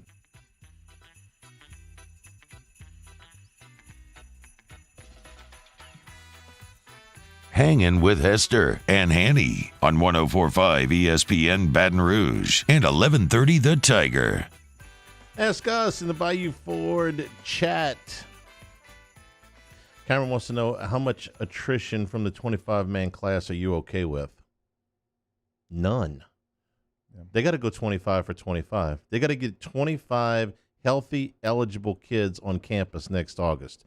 Now, whether you want to do it with transfers and junior college players or all high school, that's up to them. But none. With a full 25-man class, they are still. I feel very confident in saying they go 25 for 25, getting all those kids on campus. They're still going to be well short of the scholarship limits at 85. Right? Yeah, well short. Yeah, we laid that out yesterday. So yeah, you got to get everybody you can use. Now, you can use them different ways. It doesn't have to all be incoming freshmen. No, but you can't take any academic risks. You can't take any risk about waiting for a kid till in and have him leave you hanging. You can't take any injury risks. You got to go 25 for 25. Ask us, how do they get so many cutouts in the stands, and how do they secure them against the wind? It sounds like a zip ties. Zip ties. Yeah, okay. They got zip ties on them. All right. See, that would have been an Ask Gordy question because he's our investigator on the spot down on the field, but you knew that one. Okay. Ask us, National Pastry Day. Are donuts a pastry? A donut without a hold is a Danish. Yeah. What do you consider a pastry? Something with some kind of filling in it. Like a chocolate croissant? So if you have something with a filling in it is to me is a pastry or a topping. So maybe if you top the donut with something, or if you fill the donut with something, then it is a pastry. But if it doesn't have a hole, then it's a Danish. Ask us, did Hanny cleverly try to jinx the weekend so that LSU can avoid the Florida whipping? No, LSU's going to play Florida this weekend. I have real doubts as to whether the last weekend's going to come off the way it's written right now on the SEC schedule, but none of that is, none of that is determined right now. Ask us, do you guys have an Elvis bobblehead as part of your desk collection? We do, but it was broken when Moscona dropped it one time. What is it with him and breaking the bobbleheads? I don't know. So we got to get it fixed. But yeah, we do have one. Ask Hester, after your youngest graduates high school, would you be interested in coaching college? No. No, by the time the time your youngest gets out, you're going to be... I'm doing what I want to be doing right now. Right. If you wanted to coach, you would coach. Yeah, for sure. And it's just I feel like not the calling that I need to have. Like I enjoy coaching my children. Right. But no. How old are you going to be when your youngest graduates high school? 49. My age. Yeah. Okay. Don't reinvent your life at this point, because then I'd feel pressure to reinvent mine. Ask us, what's the last new thing that you tried? The last new thing. I never tried that before. Oh. This sounds like a Paul O'Neill question. Paul, what's the last new thing that you tried? Are we talking about like new show, new clothes, new vehicle, new hobby? What's the last new thing that you tried, Paul? He's got nothing. Try some ramen. There you go. Let's see. Like legit ramen. Yeah. Like Gordy cutting your salary or what? I mean, okay. Cade, what's the last new thing that you tried? I think I tried that fancy ramen myself, the one down the street. You're talking about? Yeah. Okay. The Baru. Okay. Yeah. Fancy ramen? Okay. Yeah, I tried it actually for the first time like in October. So, okay, I'll go with that as well. Nothing. I hate change. Ask us. Your brain supposedly functions better at low temperatures. Is this abundantly clear that Gordy is aware of this? Ooh, okay. That makes a lot of sense. And as almost on cue, here's Gordy in the chat says, should the old oaken bucket reside here on Government Street this year since there is no game? We've got a great little entry here into the little mini museum. Yeah. Did there is there? I actually don't know the answer to this. Is there one old oaken bucket, or is it a replica oaken bucket and they pass it back and forth? I would bet with the Big Ten there's one. There's just one. I would bet. And it goes back and forth, Yeah. like the boot does here. Yeah. Okay. Ask us, did your high school use professional college logos when you went there? So my school, Evangel, basically had the Green Bay Packer G, but it was an E. Yeah. We had the LSU logo. We were the Tigers, and we had HMS for Hanson Memorial School instead of LSU. I mean, they were exact. That was back before the colleges got so diligent about protecting their logos. You could actually they actually encouraged it. Yeah. Our coach had a very close relationship with LSU, and they actually do that. So yes, we did. Now, if you try to do that, they'd probably sue you. Let's see. Ask us, besides what you do now and sports, what's one other skill that you have mastered? I can do home improvement. Yeah? Yeah. I'm bad at that. My wife has been a interior designer. She's flipped houses, and I've kind of had to learn on the go, but I enjoy it now. Like I've got my tools. I got a lot of different things, a lot of new stuff to play with every Christmas. That's kind of what I get. Try to learn something new. Okay, that's a good one. Ask us, do you kiss your wife at midnight on New Year's Eve, or are you sleeping? I've done both. Yeah, I typically make it. I make it to midnight. I don't think the 2 years that we had the 11 o'clock kickoff and we did 6 a.m. pregame or 6:30 a.m. pregame, I was in bed well before 12. Now last year that wasn't the case, obviously. I don't remember where. Oh, I remember the kids had the fireworks. Yeah. Let's see. Ask. This is a good one for you. Does the first round playoff bye really help if your team is rolling? This is an NFL quiz. This is a Saints question. I don't like it because I've been burned by it twice. That's why I said this was a really good question to ask you. I just felt like we were on such a roll, 11 wins in a row, both cases, and we lost the playoff game. I don't like stopping momentum. You can get healthy. I mean, it can help your body out, but you lose focus, and not even if you're trying to. It's just human nature. You lose focus just a little bit, I think. So I'm not a fan of it, but maybe it's because I'm bitter. That would be a good question to ask Peyton Manning, because I feel like he got put in that position a number of times with the Colts. Ask us, what would it take to separate you from that hoodie? I think somebody's a lot. I think somebody's trying to make you an offer. Yeah. Oh. The hoodie and the hat. What are the hoodie? Your package deal? What are the hoodie and the hat? For sure. Right now I'm freezing, so a lot. Of course. Ask us, American bourbon or Irish whiskey? Irish whiskey. American bourbon for me, but that's like 1A and 1B for sure. Ask us, what's your funniest car story? You have a funny car story? Paul, you have a funny car story? I don't don't have a funny car story. I did drive in high school a very long, very blue, it wasn't terribly old, but it was a light blue Mercury Marquis that they call the Blueberry. Okay. And it was cool because, I said it was cool. It was mine, and you could fit about 10 people in it if you really, really wanted to. There you go. I mean, hey, listen, it was what worked. One of the first cars I drove was a Mercury Grand Marquis. Yeah. And it was interesting because most kids that drove to school had a car or a pickup truck, and I drove I guess what essentially was something that you would see someone older than me drive, or something in maybe like casino. Yeah. But I showed up and I had the parking spot right next to the pickup trucks with my Grand Marquis. Ask Hester, who would you expect to take leadership of the team? I guess he's talking about for next year. Quarterback Miles Brennan. Cornerback Derek Stingley. Yeah. That's pretty, I mean, start there, right? Yeah, you lost a lot of leadership when you lost Miles. I mean, and no fault to the true freshman.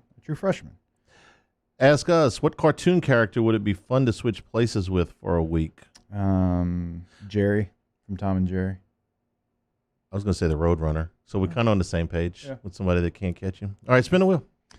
Real quick, though, Hanny, I do want to mention something. There's been talk on Twitter about Arik Gilbert, and maybe we were too harsh on him and a knee-jerk reaction to what happened. We were going off of what was told to us, first and foremost. And as a former player, obviously I have a different perspective and maybe a different passion. If there's something that comes out later, which we're hearing rumors of, right, I promise you I'll be the first to say that's on me, and I'll change my tune. There's no intent to ever hurt an LSU Tiger for me. Obviously, this is something that yesterday was not expected. And again, when more information comes out, if my take was completely off base, I promise you I will apologize, and I'll be the first to do it. We're going off what the information that was told to us. And when something else, if it does come out, I promise you, I will be the first to tell you. But it is something that I take pride in. It is something that I take very, very close to me. And there's never an intention to attack one singular player. Okay. Well, I mean, well said. And there's a lot going on right now. There's a lot of different things coming at the program and coming at us at one time. And sometimes, you're asked for an instant reaction, and sometimes, something else comes out that you didn't know about. Thanks to everybody for participating. For Cade Watson, for Paul O'Neill, for Jacob Hester, I'm Charles Hanagriff saying thank you and good afternoon. Hanging with Hester and Hanny, 104.5 ESPN Baton Rouge. Stay tuned for AFR.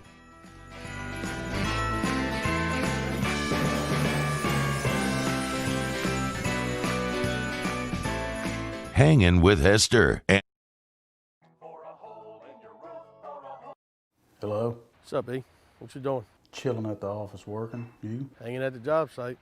Chilling. Roof's up? Hey, Greg. Roof up? Roof's up.